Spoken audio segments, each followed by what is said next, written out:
there is an epidemic of mass murder being committed by a virtual army of unidentified assassins. It seems to be a sudden, general explosion of mass homicide. Consistent reports from witnesses to the effect that people who acted as though they were in a kind of trance were killing and eating their victims prompted authorities to examine the bodies of several of the victims. Medical authorities in Cumberland have concluded that in all cases, the killers are eating the flesh of the people they murdered.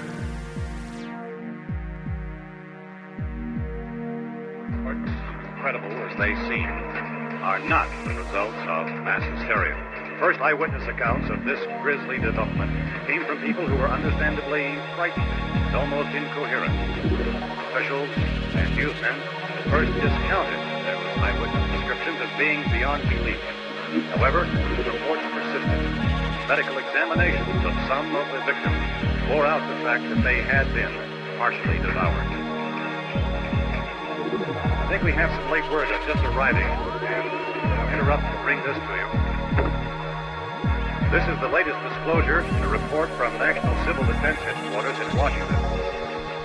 It has been established that persons who have recently died have been returning to life and committing acts of murder. A widespread investigation of reports from funeral homes, morgues, and hospitals has concluded that the unburied dead are coming back to life and seeking human victims. It's hard for us here to believe what we're reporting to you, but it does seem to be a fact. When this emergency first began, radio and television was advising people to stay inside, behind locked doors for safety. Well, that situation has now changed. We're able to report a definite course of action. Civil defense machinery has been organized to provide rescue stations with food, shelter, medical treatment, and protection by armed National Guardsmen. Stay tuned to the broadcasting stations in your local area for this list of rescue stations. This list will be repeated throughout our news coverage.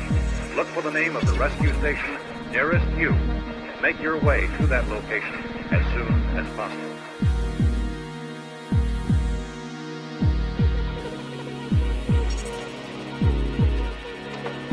No longer seek occupancy in private residences, no matter how safe or well protected they may be. They use everybody maybe 5% of the food available in the human body. The kind of thing. With that small amount, the body is usually intact enough to be mobile when it revives. What are you saying? I mean, you science. Dummies! You're suggesting dummies! Dummies! Excuse me. Listen, quiet. One wonders whether it's worth saving. Why don't we drop bombs in all the big cities? You're probably serious. I'm deadly serious. What are the choices? They won't run out of food, young lady. That's the problem, you see. And they won't run out of food while we're still alive.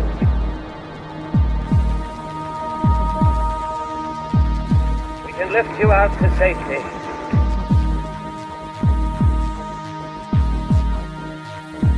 Please answer my call if you can hear me.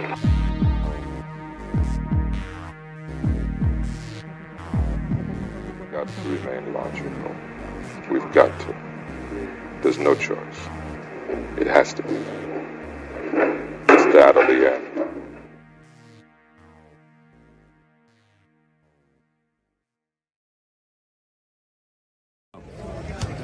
Hey, it's Greg Nicotero.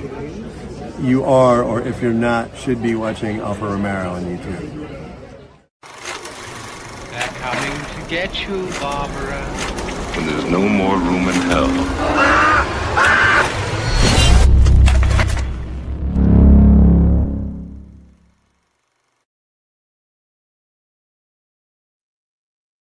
And we are live. What's going on, everybody? Happy Sunday night to you all. Happy Easter to all of you out there. Hope you had a good Easter Sunday. But the eggs have been found.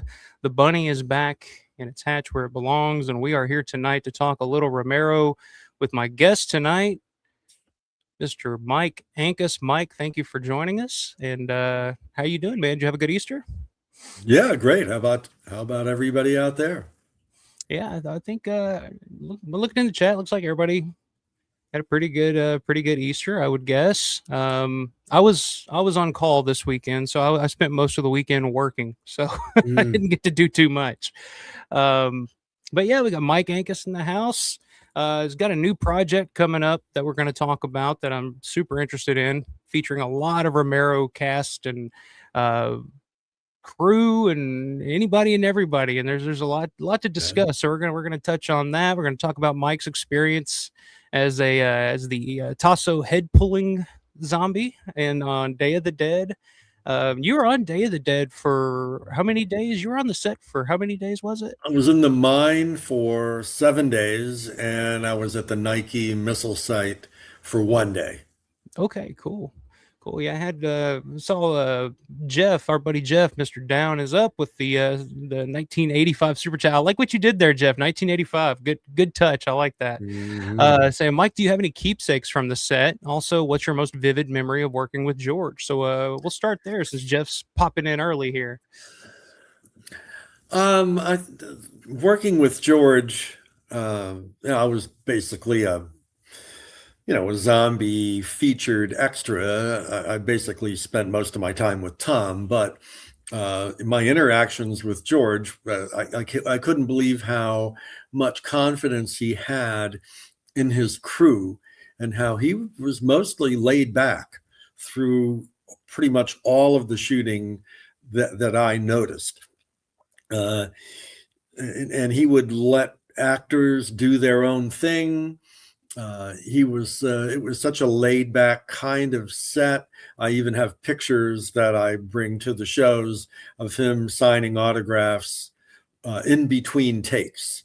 Well, when can you do that with a director nowadays? You can't do that. Yeah. I don't think Stanley Kubrick was signing too many autographs in between takes. You know. No, because people are really intense. They're trying to think of how to improve the shot and the next shot and everything. But again, he had so much confidence in everybody around him, and I've tried to do that myself. I'll make sure I'm working with people that I know if I drop dead, they would just keep right on going. So I picked some really good cinematographers and actors that I can count on to do their job, and you'll see that with a lot of directors. David Lynch, you'd see the same guys on all the David Lynch movies and shows, because once you get to work with somebody, you really like them and you know what they can do. So, you bring them back. Yeah, George kind of had that trusted inner circle of people that he liked to work with that he, could like you said, trust to get things done and kind of make things happen when they need to happen. What else? Like, is there any what other? Because I had George Dimick on some months back and asked him this same question. Is there anything from that experience being on set with George that you've kind of taken onto your sets of your films? Yeah, absolutely. We talk about that in Chasing Zombies, my documentary.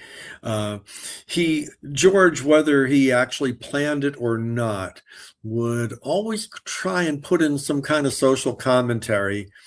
And my new film, Zombie Redemption, follows along those lines. I'm trying to address how humans just don't seem to get along with humans. So that's kind of an underlying theme, through the whole thing. And it was a theme clearly in Day of the Dead. And I did, like I said, I took a lot of photos when I was on set. Tom and I got to be friends. So he just said, bring your camera, give me dupes, that kind of thing. So he has all of the shots that I took, and I'm trying to think. I had in my scrapbook, I saved my original contract with George, and from what I hear, it was the only one that survived. 40 years, and I know there's a few call sheets out there, but I saved my original call sheet as well, and right about there is my hat. There you go. Yeah, see? There you go. You can kind of see there. Right there. There's What do they say? hat. It's like I was a zombie in Day of the Dead. I In think is what Day they of the say. Dead. Yeah. Every Yeah. now and then you'll see one of those pop up on eBay, and I'm always like, I gotta Yeah, take they're advantage of hard that. to find now, and mine's in really good shape. I took really good care of it, and I will be bringing it to. I've never brought it to a show before, but I'm going to bring it to the Living Dead weekend in June in Monroeville Mall. Awesome. I was going to ask you if you were going to be there for that one. That's Yeah, I can't really give out a lot of details, but let me just say that, right now Kevin is invited, uh, basically just Dawn of the Dead people, right. because it's a celebration of Dawn. Right. But I'm aware that there'll be other guests, but it'll be under a different umbrella. It'll be under the umbrella of Zombie Redemption. So my film and the actors from my film will be represented as kind of like celebrity vendors, if you want to say. So it's you got. I mean, there's some between you and Michelucci. Anytime Bob Michelucci's got it, he brings a mini flea market there for Bob. So yeah, well, Bob was in Dawn, so he's been announced. Yeah. And of course, Jeannie Jeffries is in my new film, and she was in Chasing Zombies as well.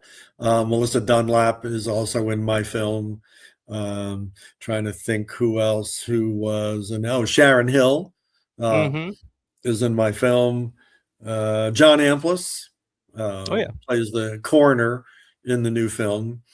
But there'll be other people who are in my film that were in other Romero productions, and they will be part of the group of tables that I'll have for Zombie Redemption.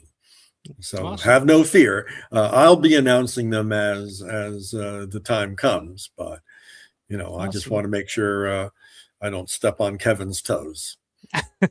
Oh, we got a scoop. We got a scoop already tonight, folks. So there you go. Larry's in the house. What's going on, Larry? Who actually I had signed my copy of Chasing Zombies. I bought it off of Larry, and I had him sign it because I'd seen the movie on Amazon, I think, before I bought it. And there's a part in the documentary where Larry's like, people are always asking me for my autographs. I'm like, well, why would you want my autograph? So I made him specifically sign my copy, just because of that scene.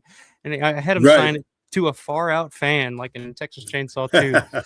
But Larry was saying Ancas has some interesting Savini stories from back in the day. Probably won't talk about some of them publicly, but there's some stuff he can talk about. You got some fun. Yeah, there's a couple I probably wouldn't talk about, but in the film, the documentary Chasing Zombies, which, by the way, did win, best feature documentary at the Cannes World Film Festival. Very cool. Probably because it's so unique. It's not exactly a perfect film by any means, but there's an action sequence all the way through the film, and people at the end, as you know, die. And I mean, we're filming it at the Tom Savini makeup effects program. We're not going to just sit there and not let his students, and Jerry Gergley do a few effects for us. So So we kind of made a tribute to Dawn, and we have a neck bite like Tommy Lafitte did, and right in the opening scenes, and we have some gut ripping that Tasso had to endure in Dawn of the Dead. So that kind of thing. We did some tribute special effects, but mostly it's about the really interesting stories that you're probably not going to hear anywhere else. And I talk about how Tom and I met, which was my girlfriend and I had two other female roommates. So I had three female roommates. It was the 80s. What? Hey, there you go. What can you say? So my one girlfriend and I, Holly, we were watching Cinemax, and on comes Night Riders, and she sees Tom and she freaks out because she's Italian, and she looked at Tom and I thought she was going to pass out. The most handsome guy she'd ever seen in her life. My gosh, I wish I could meet him. And then what do I say to her? I say, well, I know him. And she's going crazy. No, you don't know him. And so I picked up a phone, dialed his number, because a few months earlier I'd met Tom because I had a comic and collectible shop in Bloomfield, which happened to be probably a 9 iron from where Tom actually lived. So, of course, Tom would walk into my store and we got to be friends. He had a large video collection, and so did I. Stuff that you couldn't get at, well, there was no Blockbuster then, but stuff you couldn't get at your local, video store. So we would trade back and forth. So I had his number. I call him up. He said, I got someone that wants to talk to you. And I give Holly the phone and she's freaking out. So, and he ends up inviting us over that night.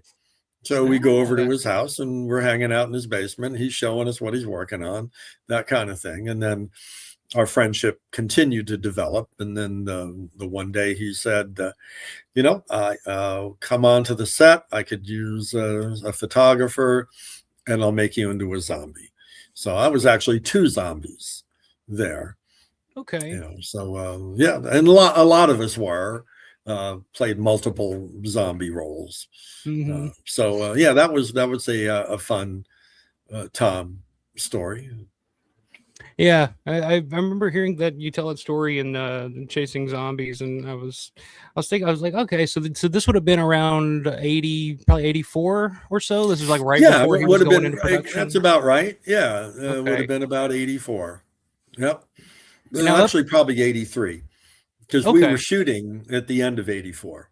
Okay, I gotcha. So up to this point, had seen Dawn of the Dead? Were you familiar with George's work? Oh yeah, I was a huge fan of all of that stuff, all horror, and Tom and I shared a big interest in the early science fiction films, the campy ones, that kind of thing. Brain from Planet Arrows and John Agar kind of weird monster kind of stuff. So we were always talking about that. I think I ended up with some pretty interesting movie posters that we took in trade in our store, and Tom ended up buying them. Cool. So that's another connection that we had. Magazines and everything back then. He was interested. He was a big collector, like we all are. I still collect stuff. Yeah, Tom still is. I'll see him at a convention, and if he's not at his table, he's usually walking around the vendor area looking and buying other people's stuff. That's right. Yeah. So Tom has definitely always been a big. If you've ever seen his house, like if you've ever been on a tour of his house, it's like nothing but it's like a big museum. It's a big Tom Savini museum, basically. Yeah. So when was the first time? What was the first Romero film that you saw? Do you remember first time? I saw Night of the Living Dead at a drive-in when I was 17.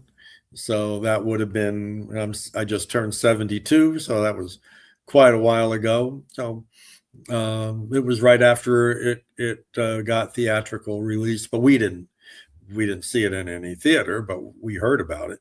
We'd go to the drive-in all the time back in the day. So yeah, I saw that.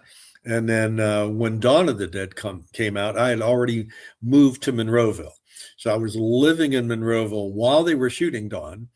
I actually worked at the mall a little bit. So I was there anyhow.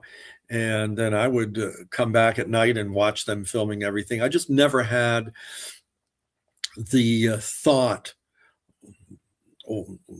to raise my hand and say, hey, do you need another zombie? It just never really occurred to me. But I got to watch everything and it was really cool. So then when it premiered, I was right there to watch the premiere, and it was at the Cinemet East Theater, which is where the Best Buy is right now. Okay. At the mall. So I was at the initial showing. I was really good friends with the assistant manager at the time. And I was such a big horror fan that all the horror movies that went through that theater, I got the posters for, unless for some reason he wanted one. So I was getting all these posters for free, including the Dawn of the Dead poster that hung in the lobby during the premiere. I got it. In Oh, fact, I brought it to Steel City Con about a year ago, and there was a fan that just couldn't live without it, and he bought it. So I was just about to ask how much you wanted yeah, for it. yeah, and I do have the original. Same thing happened with Day of the Dead. I have the original Day of the Dead poster that hung in the lobby. It got a little water damage, so I can't sell it. But Mm. anyhow, it's sitting in my other room. I like looking at it, So Oh yeah. yeah. That's pretty cool. I had no idea you had that poster. I would Yeah, I still have the years ago. original "Children Shouldn't Play with Dead Things" poster. Mm. Try and find Wow. one on eBay. Yeah, really. I was going to Just try. say. You'll see reproductions everywhere, but as far as an original one sheet "Children Shouldn't Play with Dead Things" poster, you're not going to find it. I have it though. I bring it to the shows, and Yeah, I was going to ask it you, is is that for the one sale. that you have at the shows? Yeah. Yeah, it is for I've sale, seen and I'm looking at your feed right now, and you're running underneath there the places that you can go Oh, yeah. to hide from the zombies, and one of them said Ormsby Hospital or something like that. So Mm-hmm. so obviously George or someone on the production team knew who Alan Ormsby was, who was in Children Shouldn't Play with Dead Things. Yeah. So that's kind of a little Never Easter put egg, those which of together. course we have a whole bunch of interesting Easter eggs all through the new film. Oh, I've got one, got a prop with me right now. Check this out. There This you is go. the microphone we're going to use for the reporter. This WIIC TV channel 11. And I've got the Stephen King book that Bub was paging through when he was Oh chained yeah. to the wall. Yeah, Salem's a lot. Yeah. Yep, I've got I'm that reading that as we exact speak. edition. Yeah, and I've got the phone that he uses to call Aunt Alicia, a replica, obviously. So Mhm. and there'll be all these little Easter eggs for people that if you know kind of thing. And I think Hey, I'm all at about if the you know, you know. yeah I'm all yeah about I that think stuff. I even have a when I was directing Chasing Zombies, I am wearing, and I think you can see it. Yeah, you can see it in the beginning. I'm wearing one of the Box Arco Pitcairn red shirts, that one beloved zombie that everybody Yeah, I had just I had Michael. gravitates to and on. Yeah, I had Michael Felsher on. Are you familiar with Michael Felsher? Red Shirt No, Pictures. no. He was friends with George. Does a lot of documentaries and stuff. A lot of the extra bonus features on a lot of the Romero and Anchor Bay stuff back in the day. Huge Romero fan. But we had this long conversation about that zombie, the Jack Papalardo, the guy that wears that shirt. And he was just like, I'm begging, like, I want him to be at a Living Dead weekend. I just want to say thanks, man. Like, because me and him both, like, that's one of our favorite scenes in Dawn of the Dead. It's just that scene of him sitting there. Like, there's something. A lot of it was just such a poignant moment. Yeah. Yeah. And it's one of those. Here, I showed him this. I'll show it to you, but I got actually a sketch drawing of it that I got. Oh, that's great. Yeah, I've always just loved that scene that just so much that I would love to get him there. But I did want to ask you. I wore one of those shirts directing. Well, didn't I hear that you have some type of connection to the people that own that gas station or something back in the day? I did. I lived in Monroeville. The connection, I wasn't aware of it at the time, but from doing the different shows, one of the guys came up to me who he'll get hoagie orders from us, so this is kind of strange. So I gave him a hoagie order one time. It was at Steel City Con, and he saw the shirt and he goes, "Oh, that's my brother ran that team." So I'm asking him all kinds of connections about that. And I originally thought it was like a beer drinking softball kind of team, but it wasn't. It was a pony league. They didn't have that back then. A pony league baseball team. And it was sponsored by the gas station. And the other crazy connection I have there is I used to counsel at a camp for mentally retarded adults Did that for 15 years in a row back when I was younger. And one of the counselors, when I was a director the one year, one of the counselors turned out to be a girl named Dawn Price. And when I was shooting Tributaries at Steel City Con, because they let us shoot, some of the opening scenes at Tributaries there, only production company ever to shoot at Steel City Con. But so I got to know Denise and Bob, who own the con now. So this girl comes up to me and she goes, do you know who I am? And I didn't. And she's telling me, yeah, I'm Dawn Price. We counseled at camp together. By then it was like 50 years ago. So how could I recognize her? And turns out she married, her married name now is Dawn Price Bach. Oh, so she married the son. She married into gas station royalty. Arco station. So the one day she gave me a bunch of interesting little memorabilia, which I brought to the shows, and I really can't save stuff anymore. So I'll sell it at the shows. What am I going to do with this stuff? But I think I have one more piece still, and it's a Bill Mazeroski.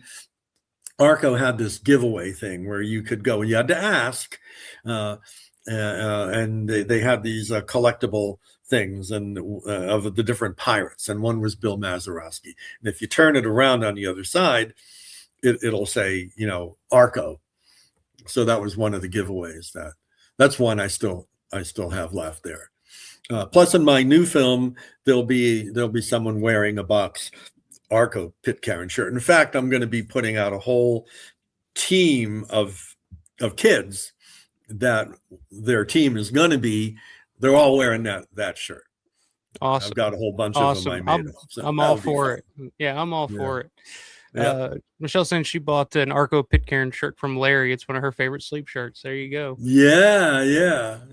And Larry, so Larry has invited Jack Papalardo, the guy from the movie, in the box Arco Pitcairn shirt. He says he hasn't heard back yet though. So yeah, I'd love to get there.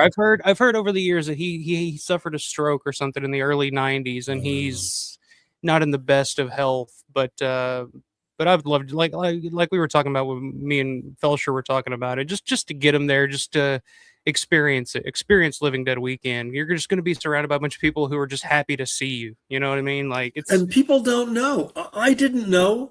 I thought they were doing a zombie walk at the Monroeville Mall, and I know they did that, but I had no idea until like 4 years ago when I got invited my first time what it was really like. In fact, you have no idea what it's like if you've never been there. I was trying to tell that to my friend Hermie Granati. He and his three brothers were they were ripping Joe Pilato in half in that great scene. And I'm trying to tell Hermie, who he and his brothers were G-Force, or the Granati brothers. They opened for Van Halen back in the day. So here you got some guys from Beaver Falls area, and they're playing to 70,000 fans, and these guys were a really high energy, fun band. They also played for the Rap Party for Day of the Dead. I always heard cool. That, yeah.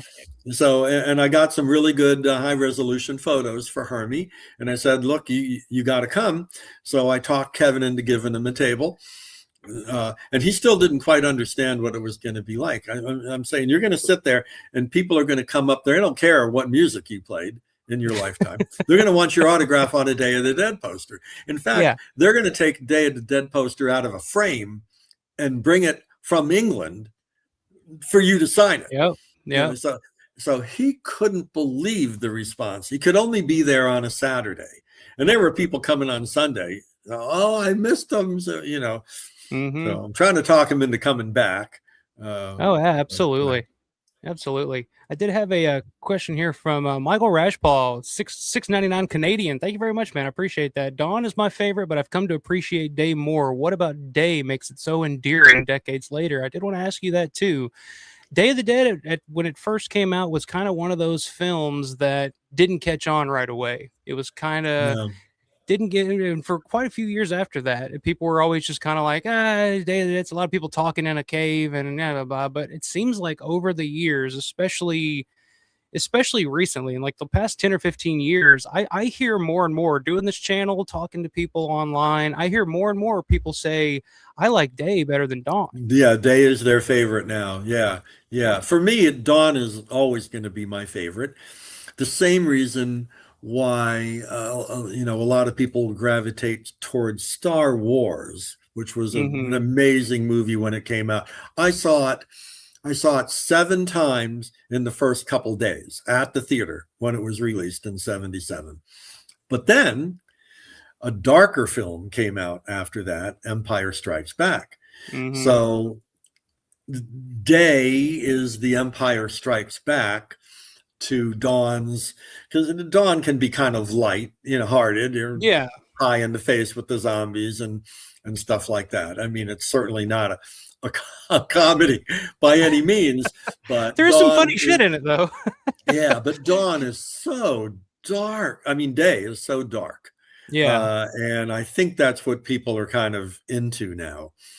So it's the same thing with like I've often said I equate it with John Carpenter's The Thing. When The Thing came out in 82, it didn't quite catch on right away. It took some years after that for people to really start to appreciate that. So I've always felt like The Thing and Day of the Dead were kind of, I mean, you got the great special effects on both films. And they're both, as the years have gone on, more and more people's favorite of that particular director, whether it was Romero or Carpenter. And I think a lot of it also has to do with, I feel like as a society, we've just become a little bit more cynical. Like, because Day is a very cynical movie. Like, it's very, and I feel like we as a society have become more that than we're not as interested in taking over a mall and having the mall to ourselves anymore. We're more we're down to the line, folks. And I think George evolved as a director over time. You would think that each film he would have learned something and taken it with him and used it in the next film. But I think one of the other things is, with all the horror movies that are out right now, and especially with Greg Nicotero and all the work that he's done, you've got Dawn of the Dead. It was just like spray painting their face, gray, but now you're coming to Day, and Tom really stepped it up. I mean, big time, stepped it up. Yeah, so that was. Had a question about that too from I think it was Jeff. Let me go back up here right at the top, and I did want to ask you about this too. On the set of Day of the Dead, how long were you on the set? We established that 8 days, and who applied your makeup? And tell me about the process of that, because you had a pretty detailed makeup going on there. You weren't one of the zombies that they just threw the green spray paint on and put in the background. Like, you were pretty detailed. So tell me about that. Yeah, and that was because of Tom. Tom spent a lot of time on me. We were friends, right? So that was at least a 2-hour makeup job. Mark Tierno, my friend, his was even more detailed than mine. Oh yeah, I had a couple latex appliances here and some here, and the teeth and everything like that. And I remember I had a beard at the time, and after the show was over, I couldn't get that makeup off of my beard. I had to shave, because it was. And Mark has a story you remember from Chasing Zombies, when he said that after the long day of work, he went back to makeup to have them take the makeup off, and they had left. So he couldn't get it off. So he had to get in his car and drive home like that. And there were, there's my makeup. There you are. But there were toll booth operators at the Pennsylvania Turnpike, which is how he got home. So he was surprised that they didn't call the police on him, because it certainly wasn't Halloween. This was December. That photo was taken December 4th in 1984. Oh, cool. So that's no, I wasn't on the set after they left to go down to Florida. And so when they came back, I wasn't there. So I wasn't there for Pilato getting ripped in half. I wasn't there for when they had to use those pig intestines, that had gone rancid. Mm. And everybody says, oh, well, they unplugged the refrigerator. Now think about it. Who would take the time to unplug a refrigerator? That was the mine complex. All they did was the janitor just turned off the breakers after we left. So that's what happened. No one unplugged any refrigerator. They just turned off the breakers. I always heard it was like a practical joke. Like that's what Tom. The guy just turned off the breakers. That makes more sense. Yeah. They're renting that complex to George, but they got to pay electricity. So they just shut the breakers off. That was it. So and then there was just no time to replace those guts. They had to use them. And I'm glad I wasn't there for that one. Although in retrospect, I guess I wish I had been there for that. More stories, more photos as well. Yeah. Right. Yeah. I think there's a whole, because they just announced the new 4K from Scream Factory that's coming out, and I think there's a whole like featurette on just that alone. It's called Stink of the Dead, and I think it's specifically just about that. So I have a connection to that, actually, not the Scream Factory one, but the Sinistrange one. Oh, okay. So that's the German company, right? For some reason. I was advertised at being at the Ocean City Comic-Con. It was a really nice banner graphic that they made to announce me. This was for this past year. Yeah. One of the guys from Sinistrange saw that, reached out to the guy that coordinates the Ocean City Comic-Con, where Eugene Clark and I go all the time. Mark Tierno was there the last couple of years with me. So he gave this guy my phone number. Guy calls me up from Germany, and they want me to do an intro for their 4K version of Day of the Dead. That was supposed to have been released months ago. So I call up Mark Tierno, and we kind of rent the lobby of a movie theater. And I get a cinematographer that I know to come in and shoot it. So we actually shot the intro. It's a 30-second intro for Sinistrange, and it will be on their 4K release. Whenever it comes out. Now I'm hearing it's the end of April when it's going to come out. So yeah, that'll be interesting. Remember we talked about that when that was announced, because that was announced before the Scream Factory 4K, Correct. Which just got announced.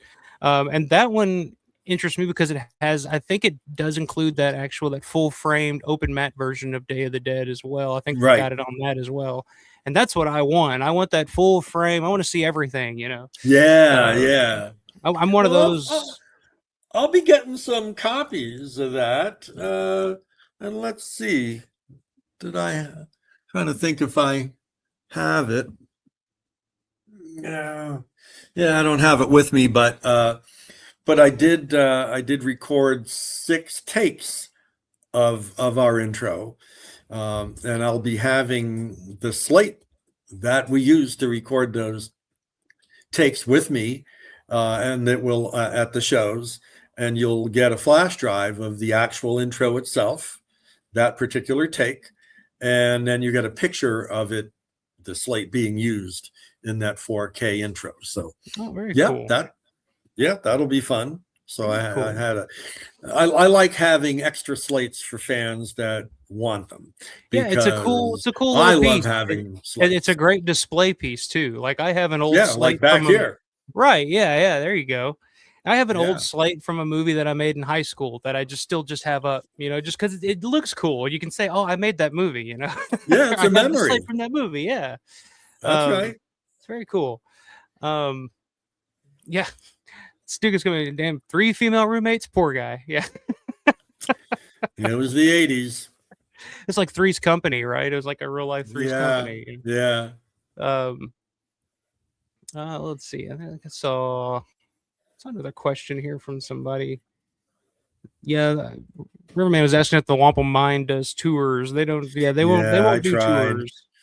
I can talk my way. To get in there. Yeah, I can talk my way into about anything. Unsuccessful for that. I thought that would be really cool. Uh, Now, I do have a friend who has his buddy has an RV there, so Mm. he can get me in, depending on the timing. And I'd love to go. I'd love to go back down and see it, but you really can't go back. And I Yeah. can't remember a lot of that stuff anyhow. It was like a blur. It went by. I'm on a movie set with George Romero and Tom Savini. You know, Greg Nicotero was an apprentice.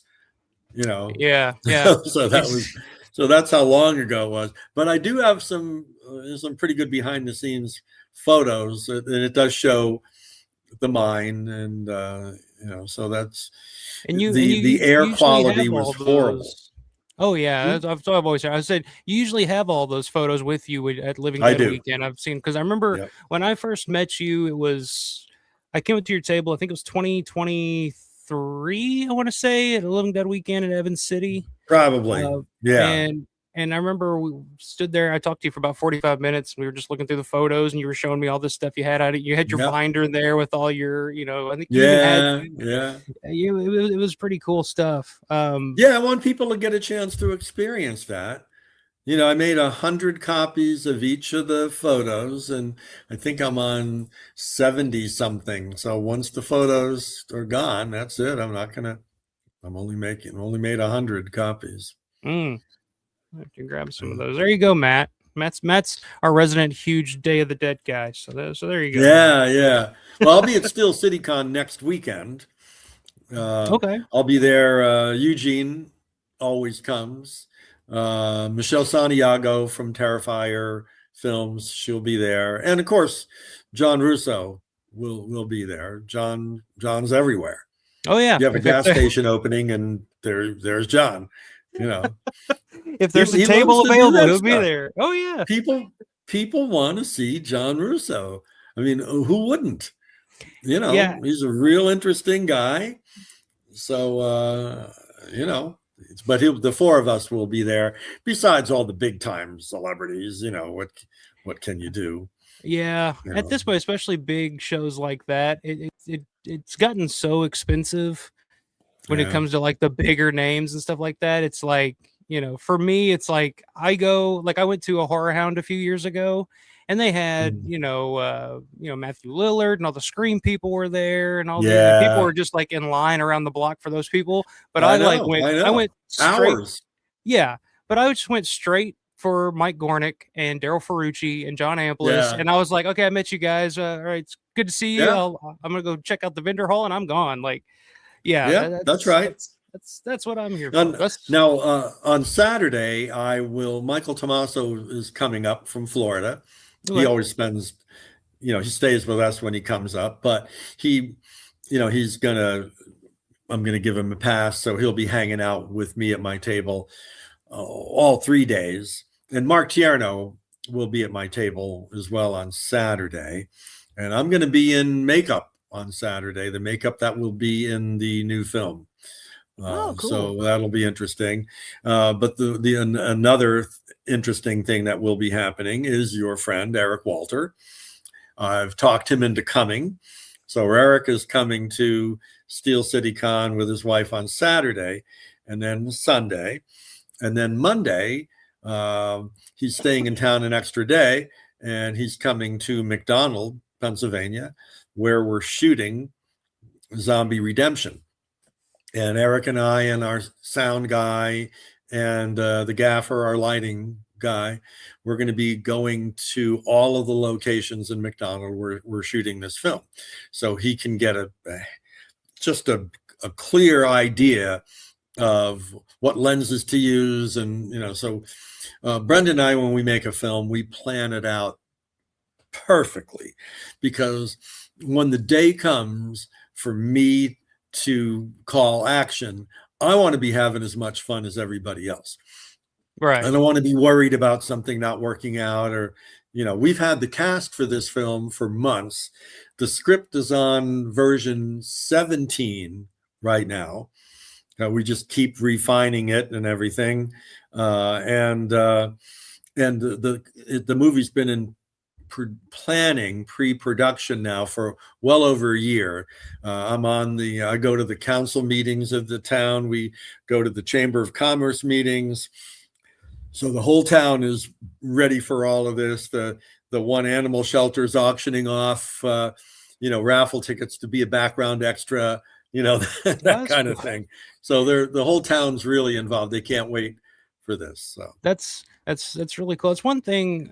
That's one thing about you that I appreciate, and kind of, I mean, it fits with John Russo. We were talking about John Russo too, but there's two things about a filmmaker. Like, there's a ton of people out there, myself included, that'll say, I have a great idea for a movie, and wouldn't it be cool to do this? But it never gets done. The two things that make these things happen are enthusiasm and determination.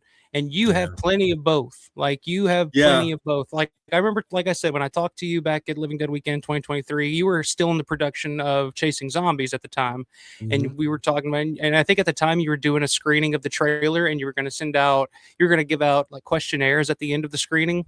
So that people can weigh in on what they liked about the trailer. I'm like, well, that's a really interesting idea. Like, you don't see that a whole lot.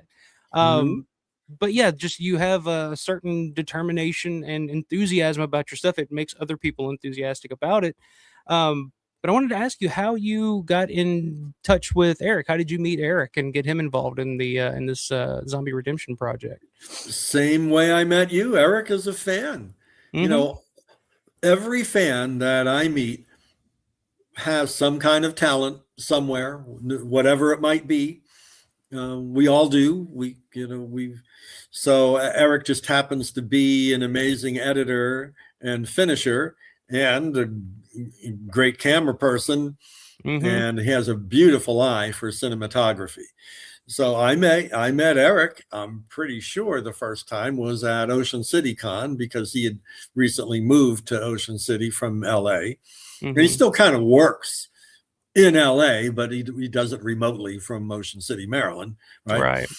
So, and then, we went out to dinner, and I looked at some of his stuff, and the fact that he's such a fan, that's how I met him. So, like a couple years in a row at Ocean City Con, Living Dead Weekend, he's been at least to a couple of those, So this new project is basically a George Romero cast.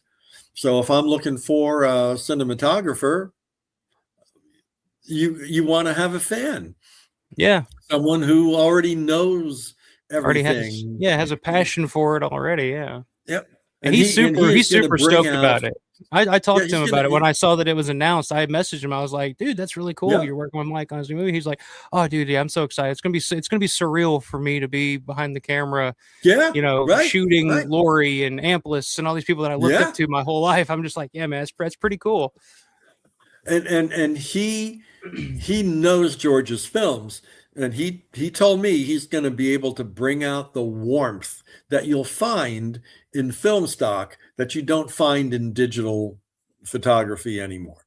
So he when this is all finished and ready to be edited, he's going to do something to it that's going to make it like the difference between a vinyl record and a CD. So some people really can hear that difference. I can, and that's what he's gonna. That's the touch that he's gonna add to this. That short. It was like a tribute video that he did for Living Dead Weekend. I think. Yeah, that's really good. Yeah, like I was seeing that, and some of that stuff looks like it was shot on film. Like I was just I mean, and it looked specific to the period of, the location that he was shooting. Like, did the crazy stuff look like it was the Crazies? The vanilla stuff looked like it was vanilla. It's just like, he's super talented. I'm really excited to see what you guys come up with on that. Oh yeah. And he's really excited about it too. So that should be a lot of fun. Have you always been into filmmaking? Like, when did you start? When was that seed planted? I remember being on the set of Day of the Dead and looking at all of the moving parts that goes into making a film. And I'm thinking, there is no way I'm ever going to do this. Things that could go wrong, all the planning, it was blowing my mind. I thought that's never going to happen. So I was a psychotherapist at the time. So, but when I retired at age 62, my wife was working at Pittsburgh Technical College at the time. And I've been racing cars for 40 years now. So I decided I'm going to go back to film school, even though I have a PhD. I'm going back to film school at age 64, triple the age of the kids that were in my class. So I took 5 filmmaking classes at Pittsburgh Technical College. And then after 2 classes, I went and made Chasing Giants, which is on Amazon. And it's a car racing documentary about the men and women that race cars. And a lot of my friends think that's my best work that I've done. But I didn't submit it to any festivals or anything. But it's so that I got the bug there. And it was basically just my wife and I and a couple friends that helped us do that. Sounds like George. Yeah. Very low budget as well. And then I took more classes, and then I've written a script and decided to make my movie Tributaries, which is basically a love story that has a really sad ending. And there's a sci-fi twist in it, but there's no sex or gore or anything in it. But it's a feature film. It's on Amazon as well. I think it's free right now. It's like an hour and 41 minutes long. And if you're a fan of Comic-Cons, you won't get too bored in the beginning, because it's, like I said, we shot it at Steel City Con. Mm-hmm. Maybe the opening 5 minutes, that's where they meet, that kind of thing. And then I got that experience and took the good from that and made Chasing Zombies. And then now I'm further evolving as a filmmaker. So this next one, we're going to even do a better job on. Because look at the cast. My gosh. Yeah. Who would ever have thought that we could get Laurie Cardill, John Amplas, Mark Tierno, Sharon Hill, Melissa Dunlap, Jeannie Jeffries, Michael Tommaso, Rick Catazone, DLG, Deborah Lynn Gordon, all these people together. And of course, just recently joining the cast is my friend Eugene Clark. That's cool. Yeah, I didn't know that. I saw that. I just recently saw that. I was like, oh, that's kind of cool. Eugene's joining the cast. Eugene actually helped me develop the one character. Oh, it was 1 year ago, actually. No, actually it was 1.5 years ago when I had this idea. And he wanted to be the detective, the lead detective in this film, which Jeff Monahan has the lead. Okay. Jeff Monahan, great actor, 6 different Romero films. Mm-hmm. But Jeff's local, right? So if we need to do reshoots and things like that, Eugene's not local. Eugene's at a different Comic-Con like every weekend, it seems, right? He's everywhere. So he Canadian, no hard too, right? feelings, but he'll be here for the Living Dead weekend. Don't tell anybody. He's going to be under my umbrella. There you go. So then he agreed to do like a little cameo role, a speaking role, but maybe only about a dozen lines. And it's a kind of a comical role in the film. But Jeff Monahan's got the lead. So the most dialogue, I'm looking at my sheet right here. Mark Tierno plays the psychologist who was a former priest. Who marries Laurie Cardill after he leaves the priesthood because of some horrible thing that happens to one of his parishioners that he feels responsible for. So then he marries Laurie, and that doesn't work out. So he comes back to the town of McDonald where he grew up, right in time for a murder. So the detective is played by Jeff Monahan, and Jeff has the next most lines, followed by Laurie Cardill. So Laurie and Mark are divorced, their characters, but they still love each other and they still talk all the time on the phone. Of course, the huge twist in this, which has already been given away, there's no sense in hiding it, is that Mark's a zombie.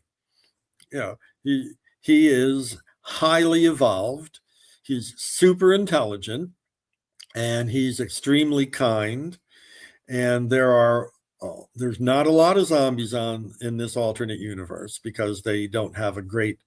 They don't stay fresh for long, right? yeah. They. It's hard to make a zombie. Yeah. But a human and a zombie can get together, and then the result could be a zombie. So their reproduction rate is very low, but they are like the superstars of this alternate universe. It's like if you're in a bar and Brad Pitt would walk in the door. Everybody wants to be around a zombie because they're such wonderful people, and they love the human race. And they are so intelligent. Picture, and then we talk about this in one of the parts of the film. Picture Sherlock Holmes like a Benedict Cumberbatch. So someone can walk up to that Benedict Cumberbatch Sherlock Holmes character, and in 10 seconds he can tell you what they had for lunch, what they do for a living, if they have a pet. He can tell their whole life story because they're so observant. And that's what Mark's character is. So what was the inspiration behind this? Like, because it sounds like it could just be your typical murder mystery type of thing, but the little twist about, Mark being a zombie in the film, where did that come from? Like, what inspired that aspect of it? You would never guess where it came from. So I'm looking at this project. I had the actors because what I wanted was to have a big reunion of Romero people. And I wanted it to be different where they're going to actually have lines. A lot of the zombies, all they did was go, but you'll see them speak here. They'll have lines in this murder mystery because it opens up like Twin Peaks. In fact, the girl that's murdered, the character's name is Laura. So it's a young girl who's 18. Opening scene, she's murdered, and the police are having a difficult time trying to figure out who it was because there was a carnival in town, and Mark has those powers of observation, and he knew Jeff Monahan's character when they were younger and Mark lived in town. So Mark is like helping with the investigation. So I'm thinking this is really cool. Who's going to see this movie? Well, every Romero fan is going to see it, and whether they like it or not, right? They're going to see it, even if they heard it's bad, they're still going to watch it. But it needed to be different somehow. So I came up with that idea that let's make these zombies. Actually, hey, I'm all for it. I say this all the time. Like the zombie genre is, at this point it's 60, Romero zombies it's a 60-year-old genre. Like anything you can do to spice it up and change it around, do something different with it, I'm fine with. Like Tina Romero, her new film Queens of the Dead, right? I loved it. Like I was like I wasn't expecting to like it, but then I went into the movie, right?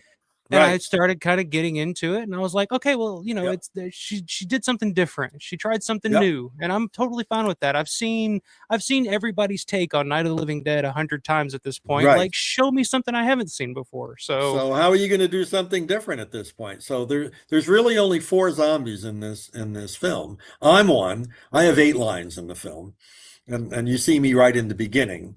So and I'm a high school teacher, and I'm the mayor. So that's kind of my role. And then there is a young girl who grew up in McDonald, and she is a zombie. She's 13 years old right now, but she's going to portray a 15-year-old who had just gone to Pitt. And this kind of sums up the whole theme that I wanted to get across to people. So Mark is a psychotherapist, and she comes to him for therapy. And so she's already been at Pitt for a year, and Mark went to Pitt when he was 15 because he was so intelligent. And she's having problems adjusting. And the conversation is something like, well, you're a zombie and there's not a lot of them out there. So is that the problem? No, she's really popular. Mm-hmm. The zombies are really popular. Everybody wants to be around them because they're Yeah, an enigma and they're yeah. rare, so that's not the problem. Her problem is she asked Mark, how in the world can you deal with how cruel fellow humans are to each other? She just can't get that. So zombies are get along so well with other zombies. They get along so well with humans. And why can't humans get along with humans? And because she's an early adolescent, she can't figure that out because she grew up in this small town in McDonald where it's small town. So everybody got along with everybody. And, you didn't really run into a lot of that stuff. But here at the big school at Pitt, she just can't figure out why they're so mean to each other. She just doesn't get it. So, and that's basically the gist of the film. So you mentioned that Mark's character is a psychotherapist? Yeah, and that's what I was. Yeah, I was going to say, how much of your personal experience are you putting into that character? I mean, well, you write what you know. Right, yeah. So perfect. So there was a psychotherapist in Tributaries as well. That I wrote that part for me, but Amy Lynn, who's a really good actress, a Pittsburgh actress, she auditioned and we gave her that part. Like I said, I've only got 8 lines in this new one. But there's a bad guy in this film played by John Iwaniku. If you don't know that name, he was in Tom Savini's Night of the Living Dead. So he was one of the zombies that was attacking the truck. Oh, okay. Right. So, and I've got a bunch of pictures with him posing with George and the whole cast. But John, and this is, I'm not misspeaking here. He's been in 320 films. John Iwaniku. Wow. So he's going to be the bad guy. Michael J. Tommaso is going to be in this film. He's going to be like the sidekick, and I wrote this, and here's the, I find this interesting, so hopefully other people will. When your typical way to make a film, right? Someone writes a script, right? You get your hands on the script, you look to cast it, then you look for locations, then you look for a crew. Completely the opposite the way I did this.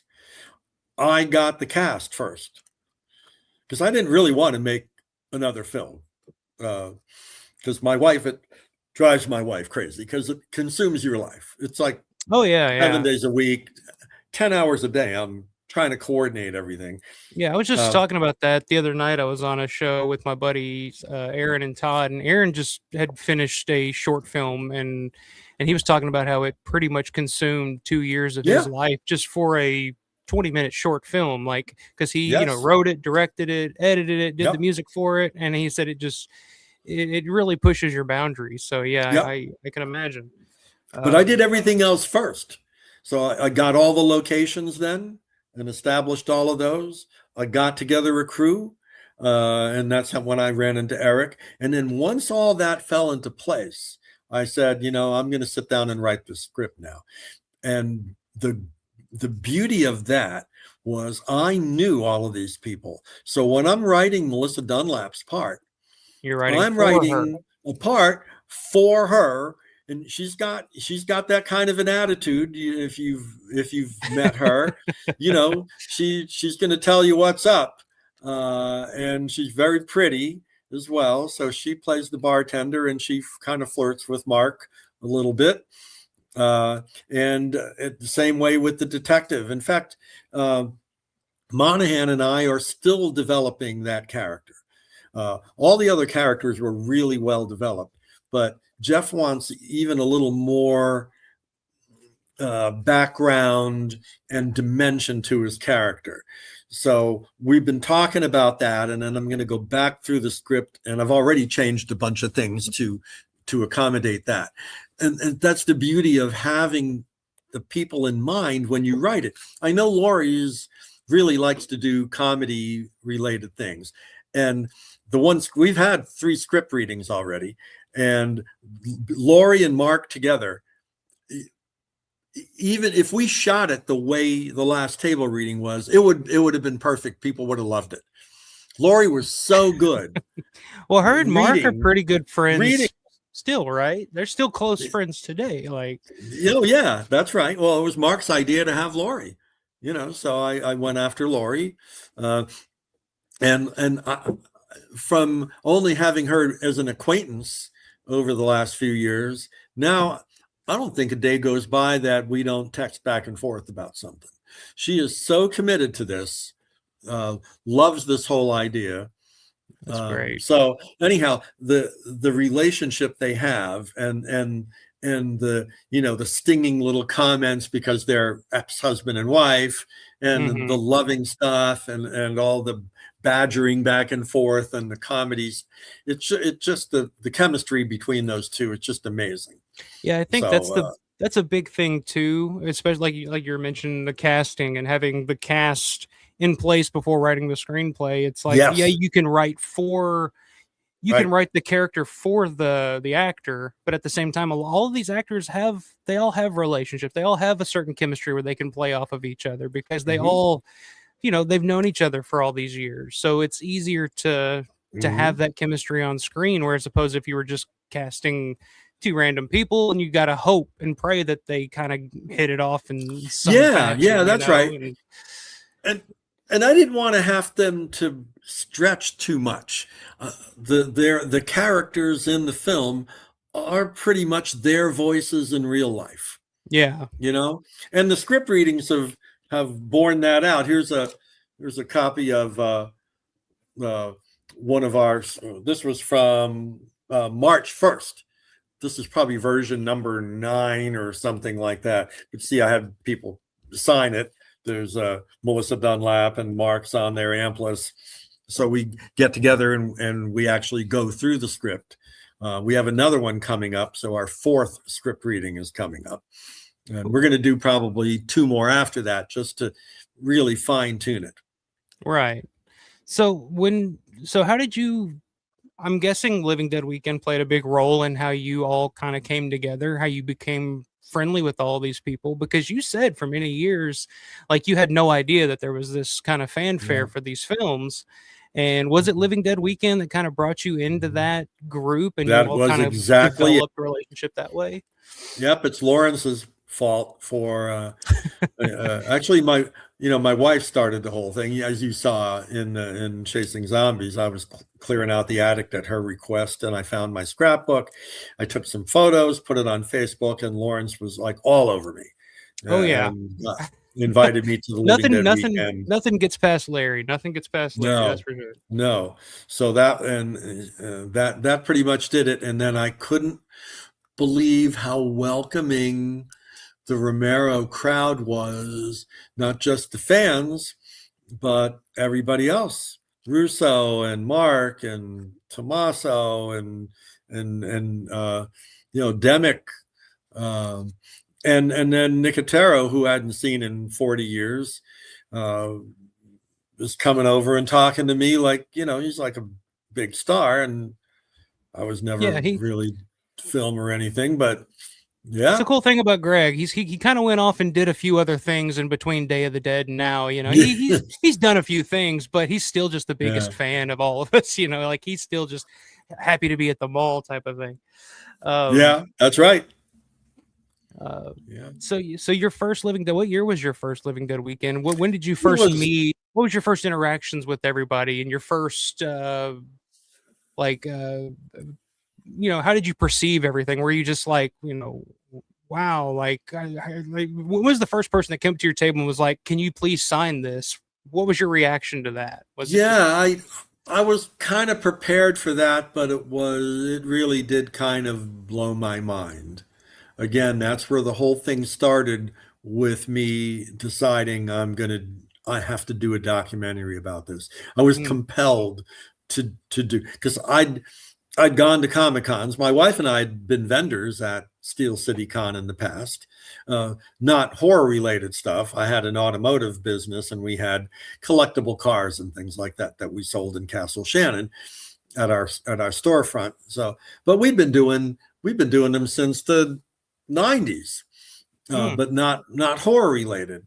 So the fact that people were coming up and asking for my autograph, that was pretty special. And I did have a lot of memorabilia with me, so I did sell a lot at that first show. But the other thing that really got to me was, Russo and Demick and those. I was in the room with the Day of the Dead people, plus Russo was down at the end of the hallway, and the camaraderie immediately with everybody, that actually really surprised me. So that was really interesting. And then, of course, I wanted to get to know these people more. Well, what better than make a film and ask them to be in it? Yeah. So, okay. So working on Chasing Zombies, then that was kind of the start of your relationship, because a lot of the people that are in Chasing Zombies that you interview in the film are in this new zombie redemption project. I mean, Jeannie Jeffries, Bob Michelucci, Mark Tierno, Michael Tommaso. So Chasing Zombies pretty much directly leads to zombie redemption that's coming up. Yeah. Cool. Yeah. We added a couple of new faces, which is going to be a lot of fun. Looking forward to it. Yeah. Now I got to ask you this with, so we talk about, smart zombies. The zombies in this new film are going to be highly intelligent. They're, they're a different take on the monster, on the creature.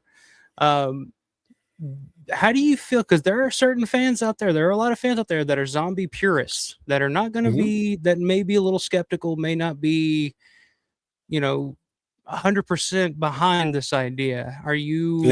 How do you feel about that? Are you prepared for any kind of backlash from people that are like smart zombies? Because I know people that even George's films, like Eugene and Land of the Dead. I know people that are just smart zombies. That's not a thing. Like, why would you do that? Like, so what are your thoughts on that? I think if I made a somewhat traditional zombie movie with other actors, I would probably be bracing myself for that. But who is going to give me a hard time about Laurie Cardill and John Amplas and all of these people, right? So it's like their endorsement on top of my idea. Right. There's really no blood in this movie. So if you're going to watch this to think that maybe there's going to be some blood or gore, there is none. You see a little bit of blood in the opening scene with the girl who'd been killed. And then at the end of the film, when I don't want to give it away, but something happens and the bad guy meets his demise, right? You don't even see blood there either, because one of the reasons Catazone's on in the film, he really only has a paragraph as kind of a neurotic patient of Mark's. We're doing a little collage of neurotic patients to give you an idea of the day in the life of a psychotherapist. So that's kind of funny. And one of those patients is the ever famous Dave King from England, who we are showing as who's become one of the most. Dave has become one of the most popular guys at Living Dead Weekend. Just for that, yeah. Just because he took wanted that to photo. Oh, you took that photo? Yeah, it was me. Yeah, okay. I took that photo. So he owes his entire popularity and celebrity to you. So there you go. That's what he says. But of course, we're doing a collage with one guy that just, like 10-second snippets from one patient to another guy that won't stop talking, one person that thinks that squirrels talk to him, and that kind of thing. Catazone thinks he's in a character in a comic book, and then we have Dave King who falls asleep in the therapy office. Right, so we got to have Dave falling asleep. Poor that Dave. kind of thing. And Catazone is, and that's Catazone's one paragraph that he has. But the reason he's there is because that final scene, we're going to freeze that frame, and it's turning into Creepshow. Catazone's making that, into a creep show ending, and the Oh, credits wow. will be just like that. You'll see the That's sweat cool. coming off of the guy. You'll see the blood spurting out from, but it's going to be animated. It's not going to be live. So there's no blood in this. Now, the really unique thing about this film is I'm in talks with a comic book company. I'm friends with one of the guys who owns a publishing company out of New York City, and another local guy. And they're actually working together because this movie is going to turn into a comic book series. Oh, cool. So, how do you like that one? There you go. Yep. That's pretty It's cool. going to be Monahan and Mark, as in the comic book right now is tentatively going to be titled Zombie Detective. And that's what you'll see in those ending credits, where, you know, and it's Mark as the Benedict Cumberbatch Sherlock Holmes person who will go off and do like a detective agency and bring Monahan with him.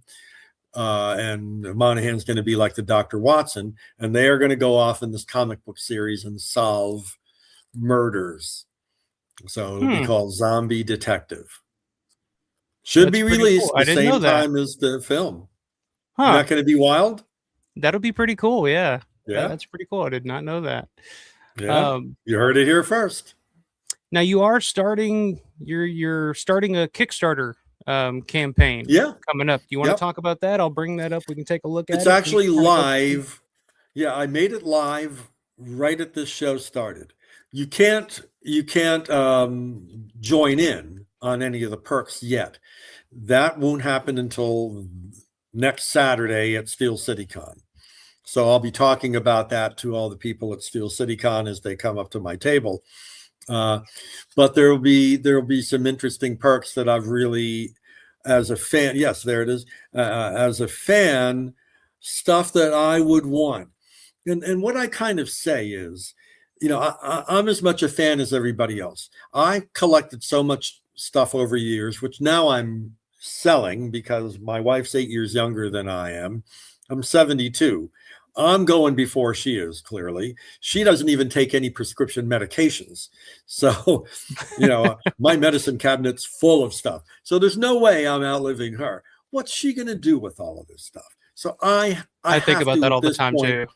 Yeah, I have to part with this stuff. It needs to go to good homes. Now, I'm not giving it away, but still, my prices, as you probably saw, are very reasonable. So anyhow, and I watched the people at Steel City Con that wait in line for 4 hours to meet somebody. And I was thinking, I was just in, I'm in, my character in Mayor of Kingstown is repeated. I play a doctor in Mayor of Kingstown. I was on set on Tuesday, and not this Tuesday, but the Tuesday after, I'm playing a doctor, that same doctor again. You know, so that's Jeremy Renner and all those guys from Mayor of Kingstown. So what I'm trying to tell people at Steel City Con is you can admire these people from afar and get their autograph, or you can apply to be a background extra in a film. If you do that, you actually get to stand there with them, have a conversation. It's not like you're a fan. You can actually kind of work with them. So instead of spending your money collecting autographs and memorabilia from some of these people, which is great, you could actually be in the film with them. So we're offering perks where you can have a speaking role with Mark Tierno. You know, there you go. You can use the slate for a day. There you go. And take the slate home with you when you're done, signed by the actors that were in that scene. And of course, if you're besides a speaking role, there's a background extra role you can have, and we'll make an IMDb page for you if you haven't had one. I know Dave King is like all excited because when he was in Chasing Zombies, I made an IMDb page for him, and he goes, "Oh my gosh!" And of course, now I just made another one. I added to that one for this movie. Look at that. Yeah, Dave's building his resume. There you go. Yeah, there you go. You can be director for a day. Now, obviously, I'm going to be the director, but I will. You can shadow me, and when it comes time, you can say those magic words. Sound, rolling, camera, camera one, camera two, and then action. You can actually say those words, and then people like their Jeff Monahan and Mark Tierno will be looking for that. They'll hear that. And then you can say, cut. No, cut. Let's do that again. And there you are. Terrible. If they say cut, I'll chase them out of the set. But running the clapper for a day, being a director for the day. Like I said, you can take home some signed scripts. And we're talking about scripts that were actually, I'm looking at some of the notes, that the actors have written notes in and highlighted. Those will be available. Plus we'll have regular scripts available that we'll sign. Yeah. You can get a thank you there. So there's a whole bunch of interesting things, and of course there's the executive producer.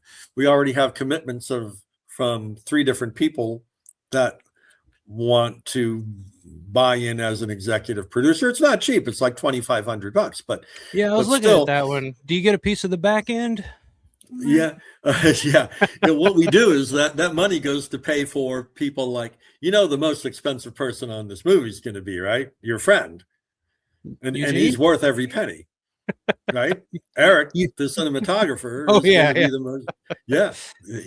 I'm gonna give him shit about that.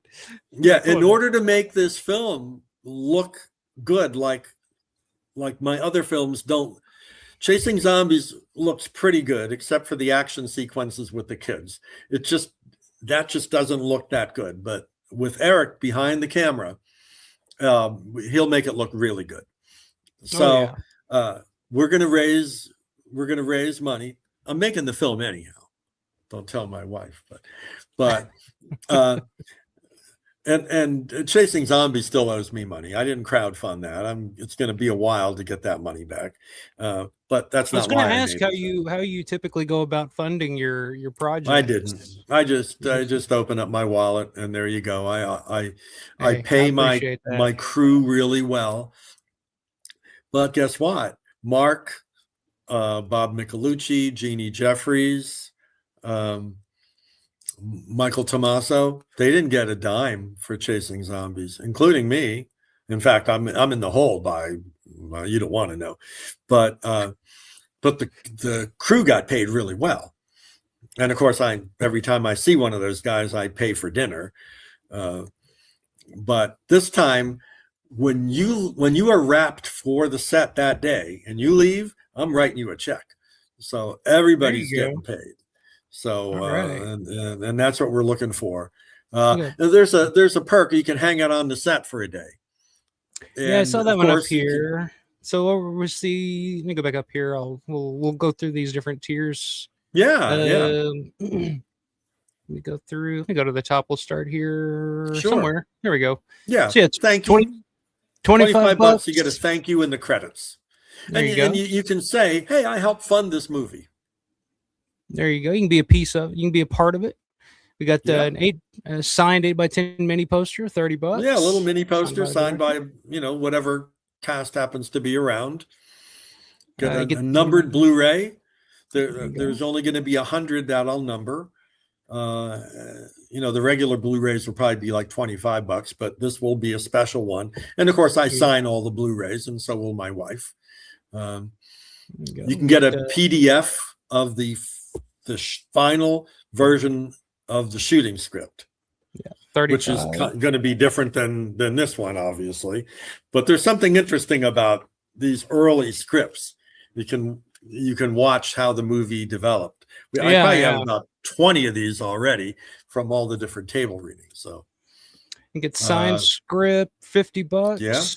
Yeah, and then the script actually used by the actors. That'll be like what, $100 or something. Yeah, there we go. Have a script used by with notes in it. There you go. Where can you get that? That's pretty cool. Yeah, that's a collector's item just for you know, let's say you have Lori's script, you know, when Lori's signature on her notes, like that'd be interesting to read. I'm just excited to see Lori acting again. I'm excited to see her again in something, you know. This is not, you know, I love Mark. I wrote this film for Mark. Mark is such a good actor. I wanted to give him a chance to have a lead role in something because he is so good. But Lori completely blew me away at that last table reading. In fact, she got a round of applause after the first scene that she read with Mark. Nobody else got applause. That sounds right, because she's she's incredible in Day of the Dead. Even the audiobook for Living Dead. She read some of the audiobook for the Living Dead that Daniel Krause, that's right. Romero, and we invited some people to come to the table reading that weren't part of the film. So, and they kind of went nuts. Very cool. Because I've got the signed slate. Get a slate. Yeah, you'll get a picture of it being used in the scene, because I did that for Chasing Zombies too. I still have about 10 slates left for Chasing Zombies that I bring to the shows that Brendan and I'll sign for you. But the slates will be signed by somebody a little more famous than myself and Brenda. So, I mean, if you think about, if you wanted to collect Lori's and Mark's and Monahan's and Jeannie Jeffries autographs, one of these signed slates, you're going to get some of their signatures on there for less than what you'd pay for the autographs. Plus right? The slate. You'll have a slate. You know, like I said, it makes it's a fun piece to display too. I mean, it looks cool. Hang out on the set for a day, $250. There you go. Yeah, you can come hang out. And you're shooting, so the dates you're shooting this are like right after Living Dead weekend. After Living Dead weekend. That's why I already have a couple fans that wanted to be background extras. They've been really good to me over the years, so they don't have to pay.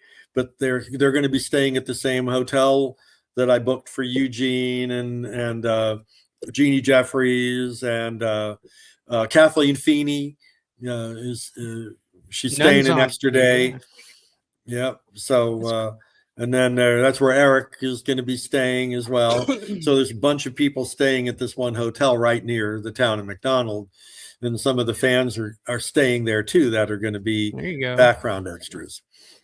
But like if you decide that you wanted to go in for the full executive producer thing, that's an amazing perk, because you get an all access pass to the set every day. You get to eat lunch with all of us, hang out with everybody.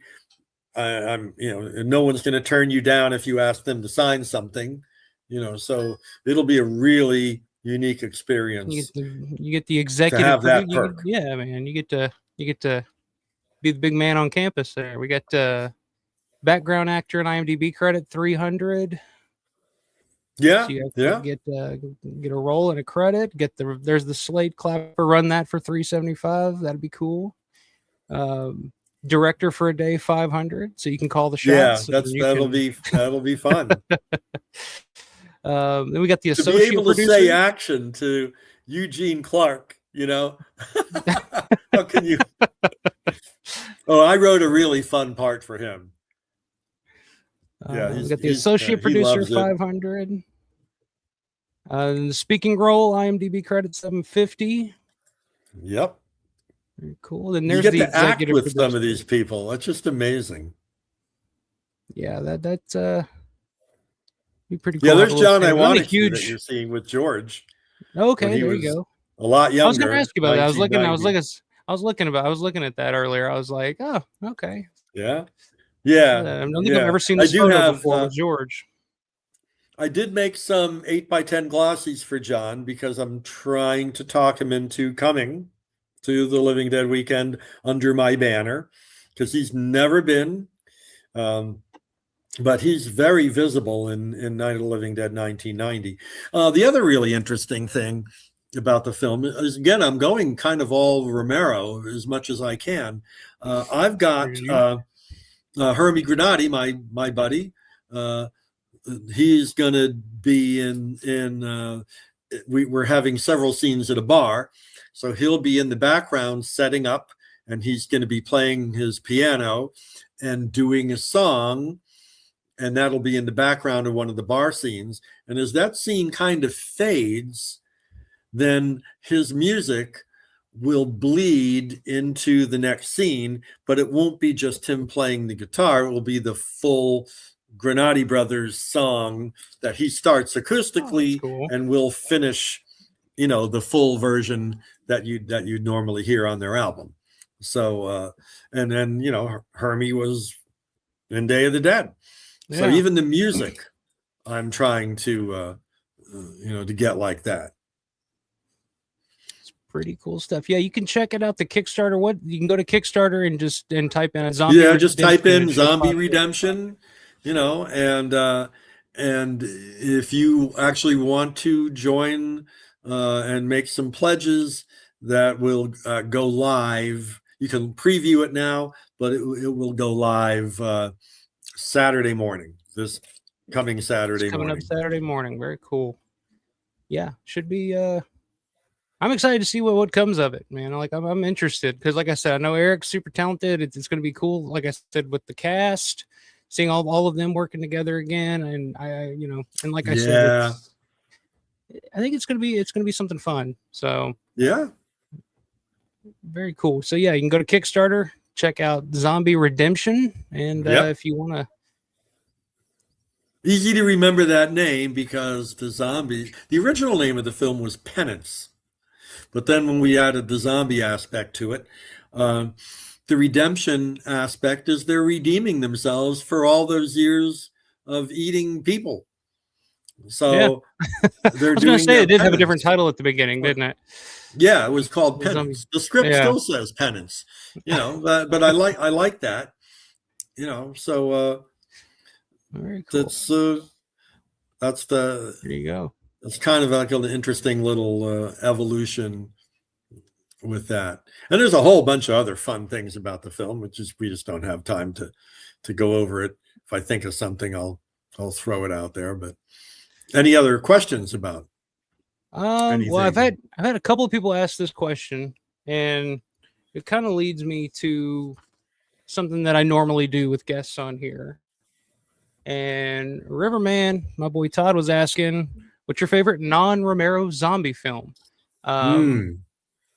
So that leads me, I always, when I have a guest on here for the first time, we play a little game called 10 Questions, where I'll ask you 10 questions, and you just answer whatever pops into your head first. So we'll start with that one, since that's the one, because I saw Todd ask that question. I saw my boy Ed here asking that question too. Everybody wants to know what your favorite non-Romero zombie film is. Yeah, so if you watch Chasing Zombies, I give it away there. It's children shouldn't play with dead things. And if Tom hadn't been in Vietnam, that would have been. Oh, they're going across the screen right now. Ormsby Public Health Department. It says. There you go. Because Al Ormsby, directed that, wrote it too. I'm pretty sure. But then Alan later did hook up with Tom Savini in Death Dream. Mm-hmm. So that was Alan was directing that, and Tom helped him with special effects in Death Dream, which, by the way, is a creepy as hell movie. Another zombie kind of movie. Not really zombie, but yeah. But children shouldn't play with that. Another one that those guys did around that time that I just recently saw for the first time, and Ormsby directed this one too, and I was really impressed with, is Deranged with Robert Blossom. I was not expecting to like that movie as much as I did, but I was watching it and I was just like, wow, this is actually because it's basically a take on the Ed Gein story, and it's a really well done movie. It really drew me in. I wasn't expecting it. But yeah, children shouldn't play with dead things like that. That's a good one. I just recently watched that again on Halloween last year, like late at night, like kids are in bed and it was dark, and I was like, all right, it's Halloween. I'm gonna watch Children Shouldn't Play with Dead Things again. And it has a creepy vibe to it that you just, there's something about it. And it's I funny don't know. because I was doing this with I think it was Ed actually. I was doing a 10 questions with Ed on here. I don't know, it was probably a little over a year or so ago. And Nicotero was actually in the chat. And when I brought up like what is your favorite non-Romero zombie movie, Nicotero chimed in the chat and said his favorite was Children Shouldn't Play with Dead Things Either. So there you go. It's a underseen. I feel like it's an underseen zombie film, but I think the people that It know it, is. they like it. They Yeah. really like it. I mean, it's predictable and everything, and it's so low budget, but there's something about it. I don't know what it is. Music is pretty good. Yeah, the music, Yeah, the makeup is all right. I don't know. even the makeup. There's something about the makeup that's even just kind of Yeah, like a yeah, little I off, can't. like. It's Um, creepy. yeah, it's a very creepy zombie movie. That's for sure. Um, all right, so we've got your non-favorite. What's your favorite Romero film of all of Romero's films? What's your favorite of Romero's work? It's Dawn. Okay, Yeah, yeah, yeah. it's a I popular mean, I one. love Martin, and I'm working with John Amplas now. So, and who would have thought? I still get a little giddy when I get a call from John. But we're having dinner Saturday night at after Steel City Con ends for Saturday night. It'll be John and Lori was going to be there, but she had to go out of town. But Michael and Mark and a bunch of us were going to be talking about the film and Eugene and everything. So that'll be fun. But I'm just freaked out that John counts me as one of his friends now. Yeah, Martin's an incredible film. Yeah, and he's so good in it. Like that's probably Yeah. I mean, Martin's one of my all-time favorite movies, period. And his Yeah. performance in it is one of my all-time favorite performances. And I told him this when I met him. Because when you meet John, he's so engaging. He's such the nicest guy in the world. Like he'll sit there and talk to you because he loves talking about Martin more than anybody. Like he loves talking about Yeah. it. And I told him this, and I was like, your performance is so good that you took a character that on its surface you really should just hate. Like there's nothing redeemable about this character. I mean, he's a rapist, stalker, murderer, drinks blood, like just the worst, every bad thing you could be. But but somehow his performance makes you care about this character where you're kind of on his side. You feel bad for him. And Amplas was he's always the first to point out that Tarantino has stated in the past that John's performance is the best performance in any Romero film. So, and I agree with that. I agree with that. Yeah. But that'll lead me to my next question. What's your favorite performance in a Romero film by an actor? The first thing comes to mind is Lori, but let me think about that more. I like Leguizamo a lot in Land. Oh, that's an interesting pick. Yeah, I just like that. Just different than. I mean, he would be in the top 5. Yeah, Ken Foray is got to be up there in the top. He just dominates that film. Yeah. And I'm thinking Night Riders. Maybe Tom's really good in Night Riders. Yeah, to me, Tom is like Ed Harris. Like I love Ed Harris in that movie, but Tom kind of steals that movie for me. Like I think so. At the end of the movie, when Tom breaks down and starts crying, like bawling on screen, like when I first saw that, like that broke my heart because like I'm thinking Tom Savini, like wild stunt guy, tough guy, makeup effects, and then here he is just like breaking down at the end of this movie, and I'm just like, whoa, like didn't expect that. I'd have to say Lori because that role was a difficult role, especially for a woman back then. And I was at the one of the Evans City events inside at that steam fitters place. Mm-hmm. There were the young girl who is playing the dead body in the beginning of Zombie Redemption. I hadn't met her yet, but she walked up to Laurie's table. Now she was probably 14 at the time, and she bawled uncontrollably. You Wow. are the best, my favorite actor ever, and that's my favorite performance. And she's 14 at the time, right?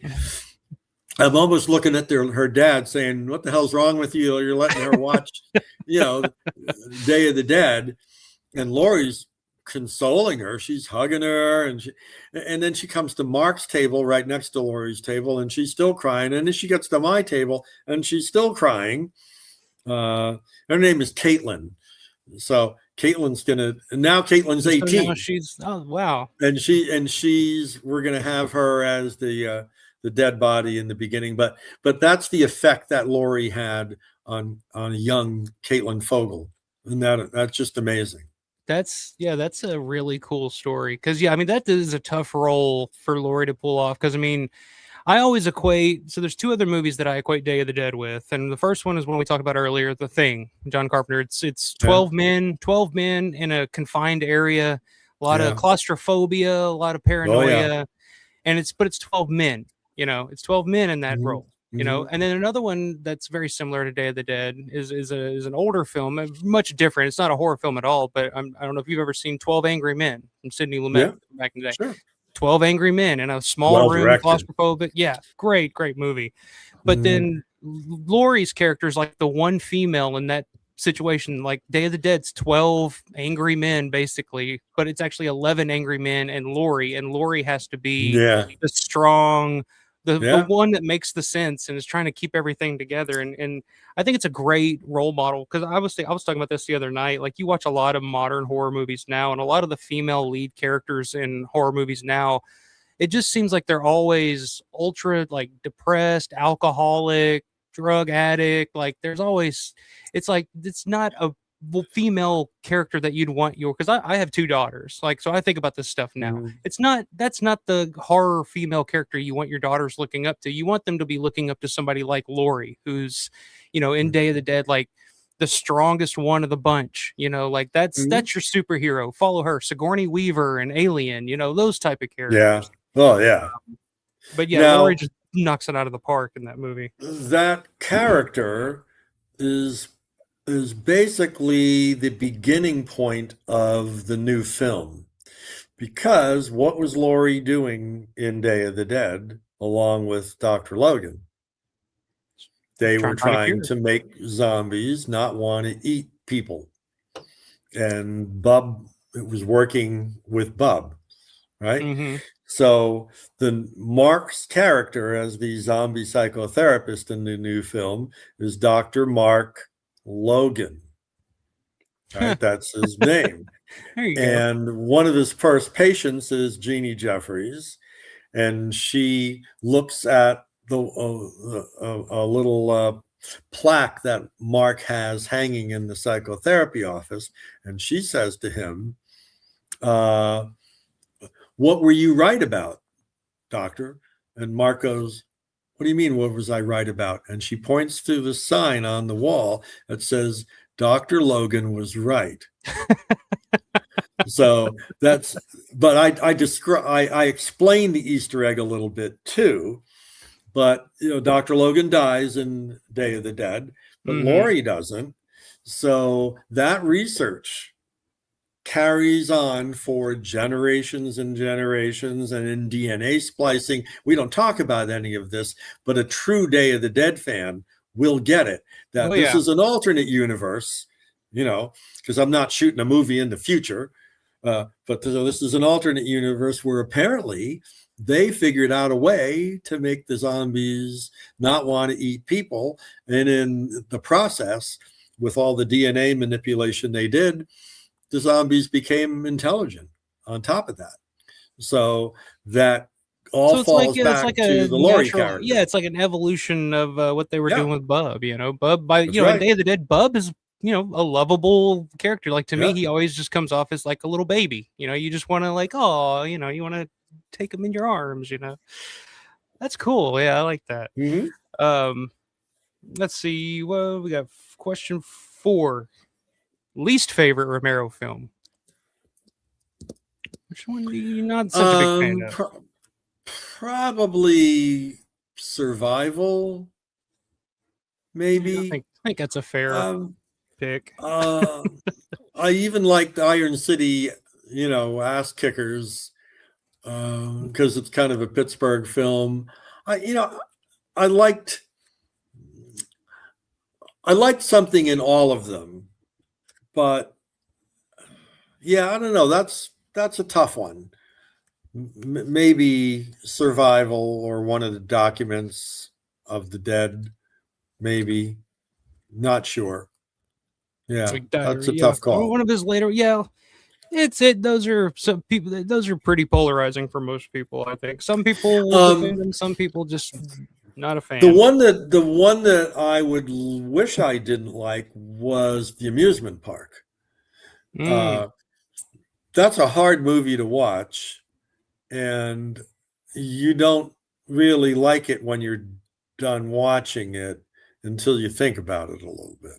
So yeah, I agree with that. Yeah, I think that's a good movie. Yeah, I agree. Like The Amusement Park is definitely one that when especially Lincoln's performance at the end when he breaks down and the little girl, he is the only character in that movie that actually gives him any attention, is actually treating him like a decent human being would, and then she gets drug off, and that tears me up every time I see that scene. That might be your answer for this question. Most underrated Romero film. What do you think is one you think is very underrated in your opinion? Probably Martin. Okay. It got a lot of good. It didn't get good press, but it got good reviews. But I think people bypass it. And Bob Tennell, who runs the George Romero Film School, he talks about it in Chasing Zombies. And when I was directing that scene, now granted it's a documentary, so you just let them talk, right? Editing a documentary is a nightmare, but shooting it is not that big of a deal. But there were certain things because originally Lawrence was going to be the one interviewing Bob Michelucci. Oh, okay. But Lawrence didn't show up to the set that day. Larry. Was he sick? No. Did he give us much of a heads up? No. He was at Nick Tallow's estate renting a U-Haul to take home the Buddha that was in the background of Leslie Nielsen's apartment in Creepshow. Right? Okay, yeah. So he's told me about that because I've seen the Buddha. I mean, he was on here. I've seen the Buddha. No, he didn't show up for that set. So Bob Tennell and goes way back with Bob Michelucci. And you saw that interview, so you know how they first met and everything.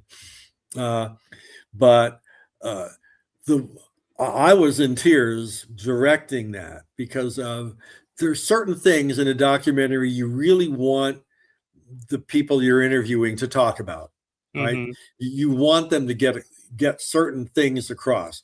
Well, Tennell and Michelucci nailed it. I didn't even have to tell them, here, talk about this or, whatever. So I was overcome listening to that. And I still remember, Bob Tennell's lines where he talked about, he went as a film aficionado, he went into Martin as a kid and he came out as an adult. Yeah. So I like that. That for that reason, I still think that doesn't get the respect that it might be.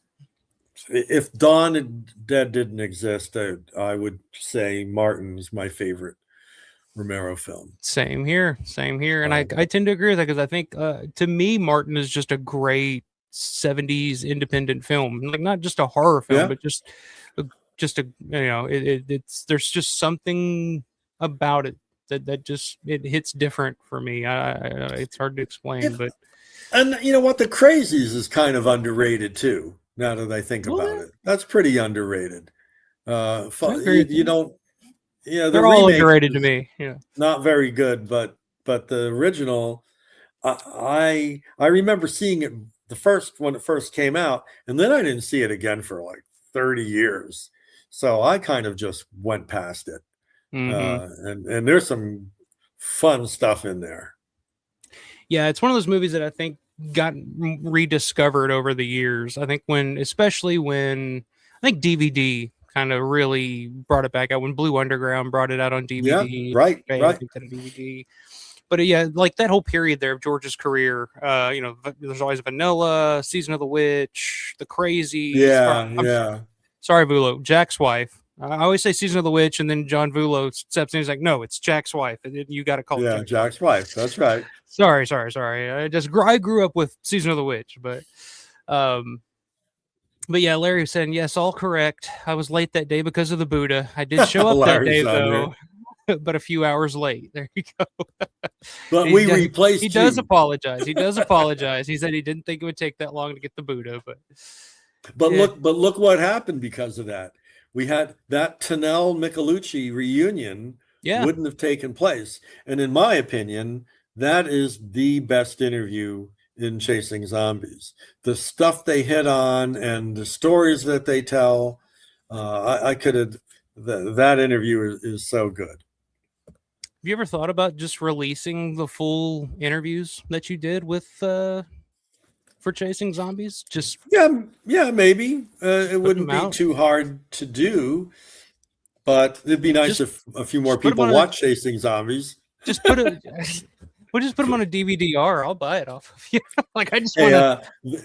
There is a big surprise that I'll hint at right now, but I'm not sure I can talk too much about yet. But there is a company that is asking me to license Chasing Zombies to them because they are going to be releasing a box set at some point next year, and for some reason they want Chasing Zombies to be in that box set, and I would have given them a $1 licensing fee, but they're paying me a lot more. And when it comes out, I was over the moon when they asked me about it in the first place. So look for that. So is this like for a release for a specific, like a Romero film box set that it's going to be like a bonus feature for? Because I think it works. It'd work as a perfect bonus feature for It'll be the full Blu-ray that they'll be including in the box set. Yeah, not just the snippets, the full thing. So I can't wait.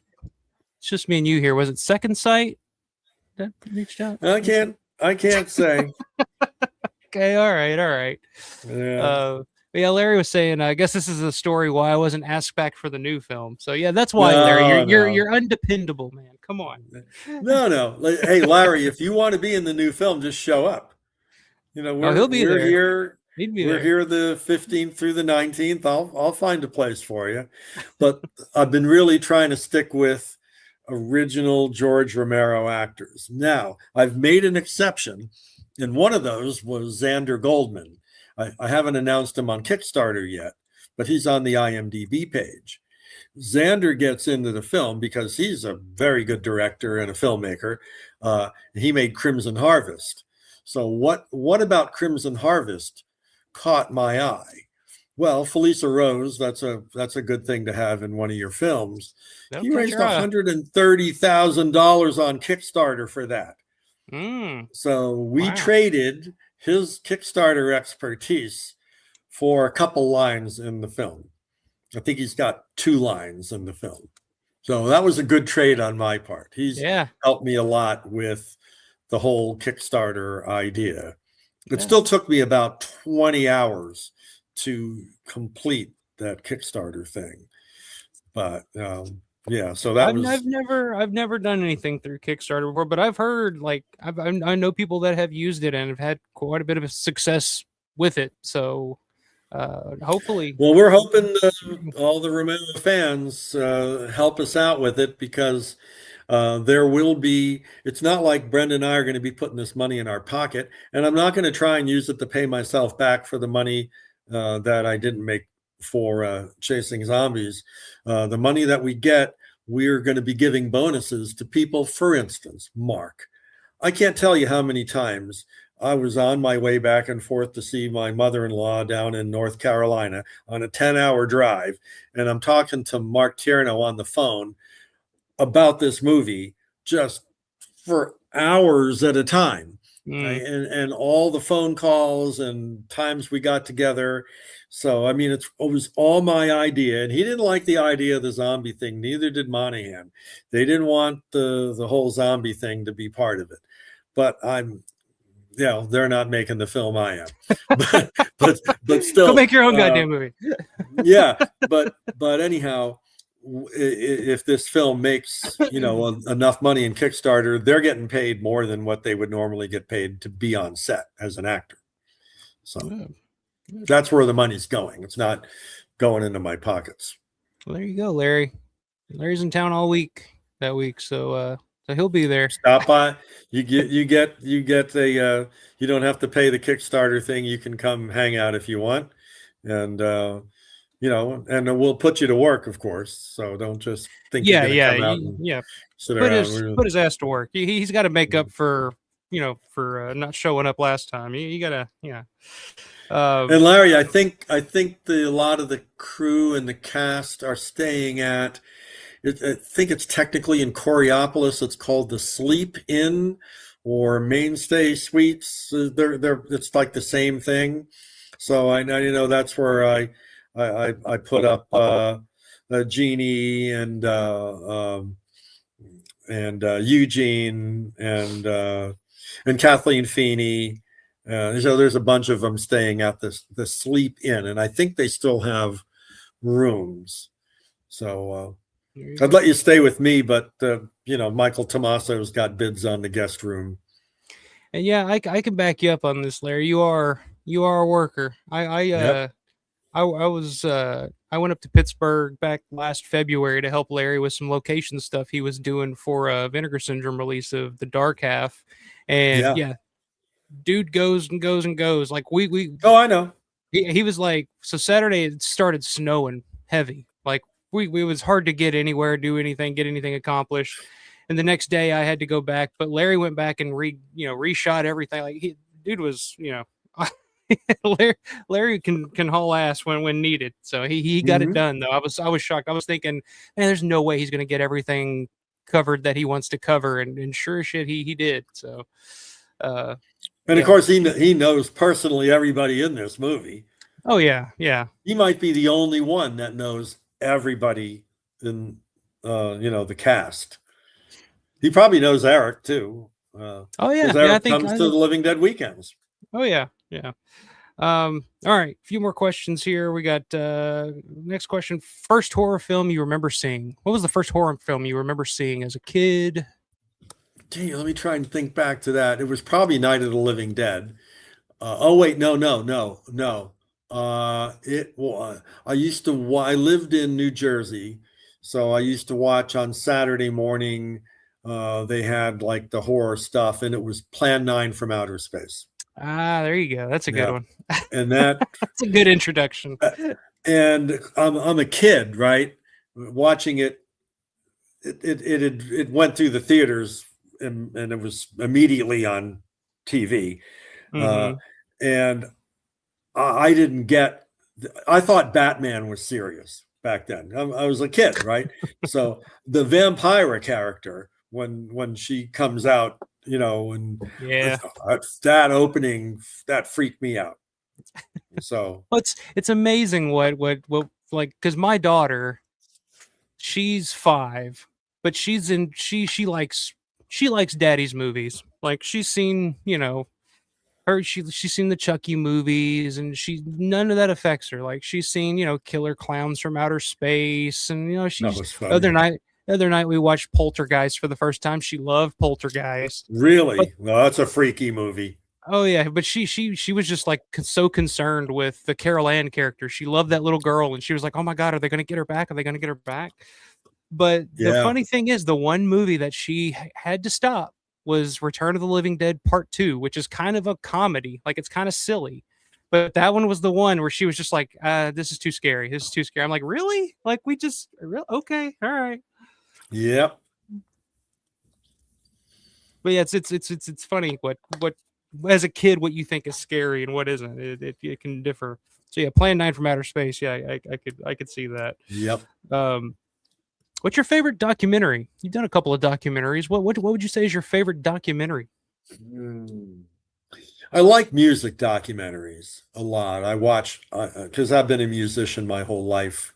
Been playing the guitar for 62 years. I've been in a whole bunch of bands.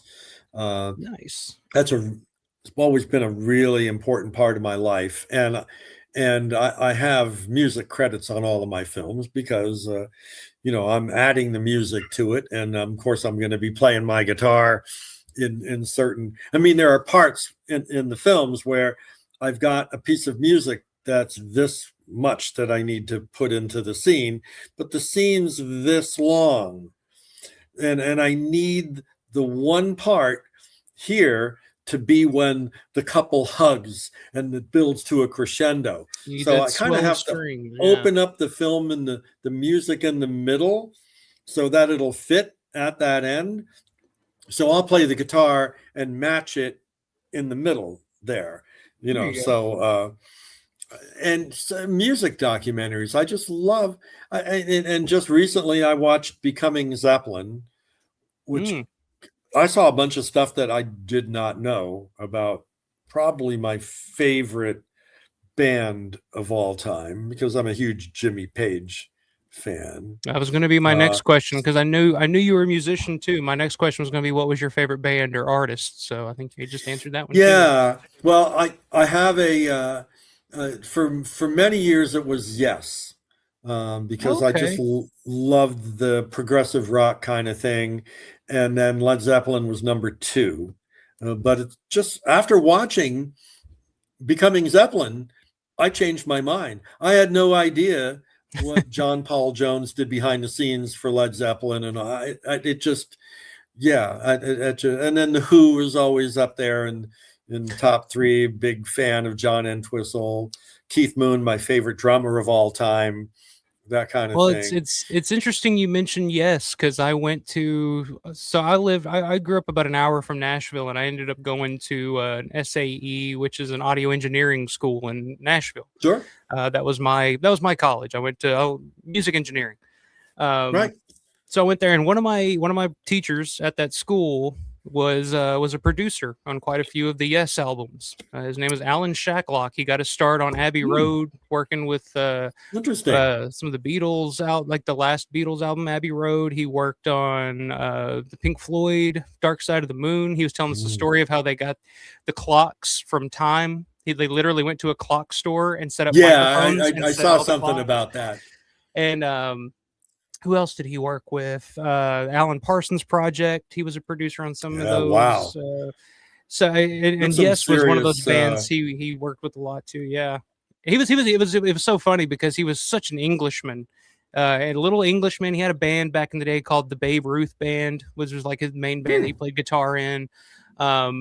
But he would always tell stories about, working with Yes and all these bands. But it was so funny because in Nashville, Tennessee, it's like, here's this little Englishman. And every time somebody would ask him, it's like, oh, where are you from? He'd always say, oh, I'm from Alabama.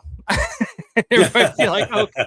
Well, I thought you might have been. Well, he would really get if you ever mentioned, oh, I thought you were from Australia, and he'd be like, oh no, it's just nothing but a bunch of criminals in Australia. Ugh. So it's just like, so yeah, it's funny you mentioned Yes. I had actually one of my teachers at my school was worked with Yes back in the day. But yeah, so you answered two questions with one there. Very cool. So yeah, keeping with music, back in kind of the horror. Last couple of questions here. Favorite horror score or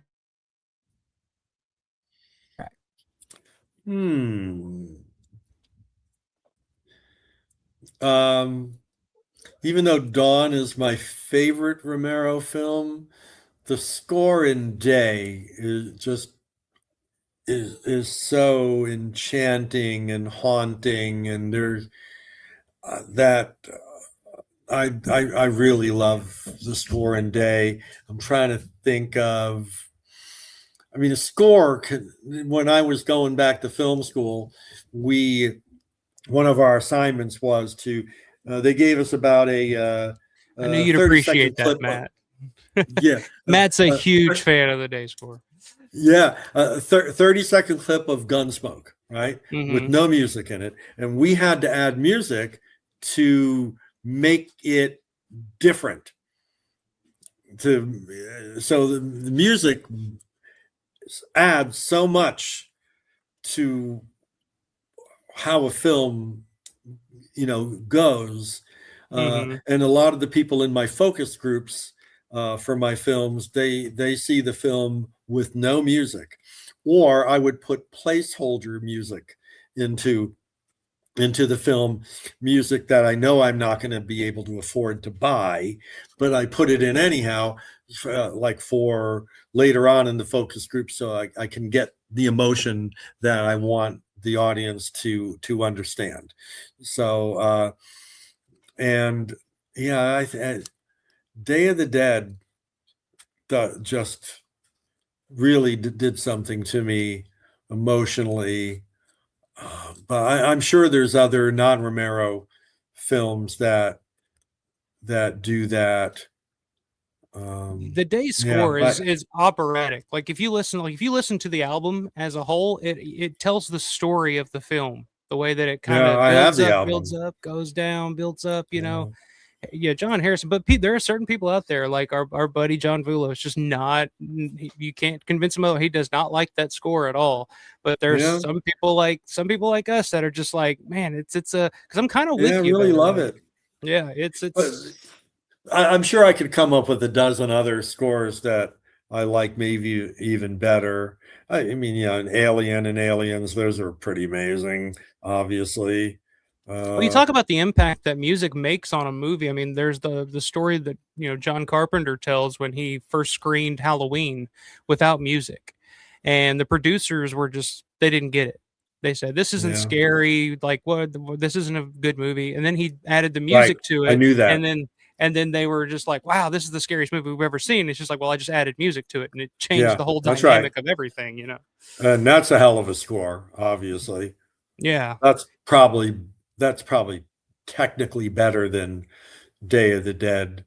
And I now that you mention that, I probably like that better than the Day of the Dead score. There you go. It's iconic. Yeah. I mean, that one's hard to beat. Another one I always liked was, and Matt's a fan of this one too. Me and Matt both of the Phantasm score. Oh yeah, that one. There's so many, especially from that time period, that late 70s, early 80s. Like there was so much good stuff coming out around that time. Yep. All right, last question, then I'll let you get out of here so we can all get to bed. We got work in the morning. What is your dream project? Let's say somebody came up to you with a bag full of money and said, Mike, make whatever you want. Any type of movie you want, documentary, feature, narrative, whatever you want to make. What is your dream project that you would love to make? That's a great question. If you had asked me that a year ago, I'd be telling you the one I'm working on right now.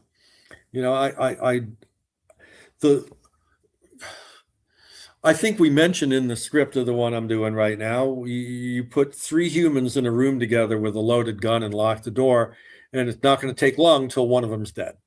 You've got, you take an Indian and a Pakistani, stand them next to each other. Most people couldn't tell the difference, but they have nuclear weapons pointed at each other. You've got Catholics and Protestants in Northern Ireland. They believe in the same God. They basically have the same accent. They look the same, and they're killing each other. Yeah. So I felt compelled, just like when I made Chasing Zombies, I felt compelled to make some kind of statement.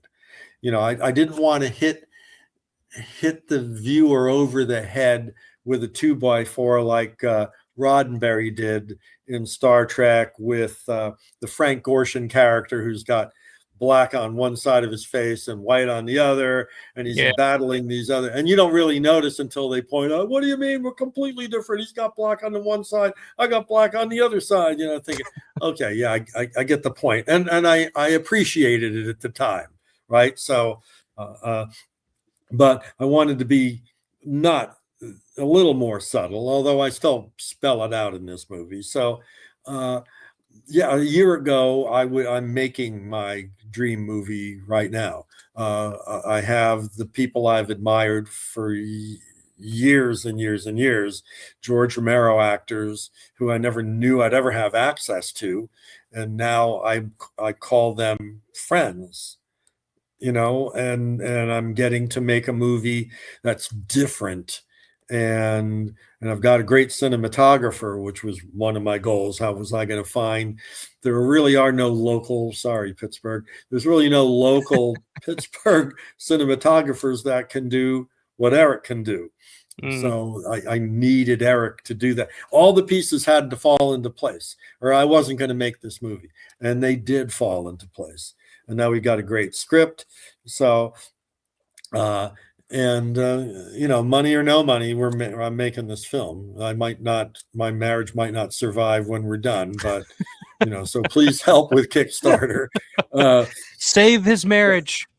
Yeah, that's what I should call it. The subtitle of this movie has always been "Let's Torture Mark," because once you find out more about his character, he gets put into no-win situations as a priest, and then as a psychotherapist, and then at the end of the movie too, his soul is tortured. There is a fourth zombie in this movie, and the character's name is Ernie, and he just sits in the back. You see him a couple times in the background, and he's not interacting with anybody. He doesn't say anything. The Melissa Dunlap character feeds him, because the Melissa Dunlap character used to be married to me, and I was a zombie. So she knows how to cook for zombies, because zombies are vegans, right? What else would they be? Of course they're vegans, right?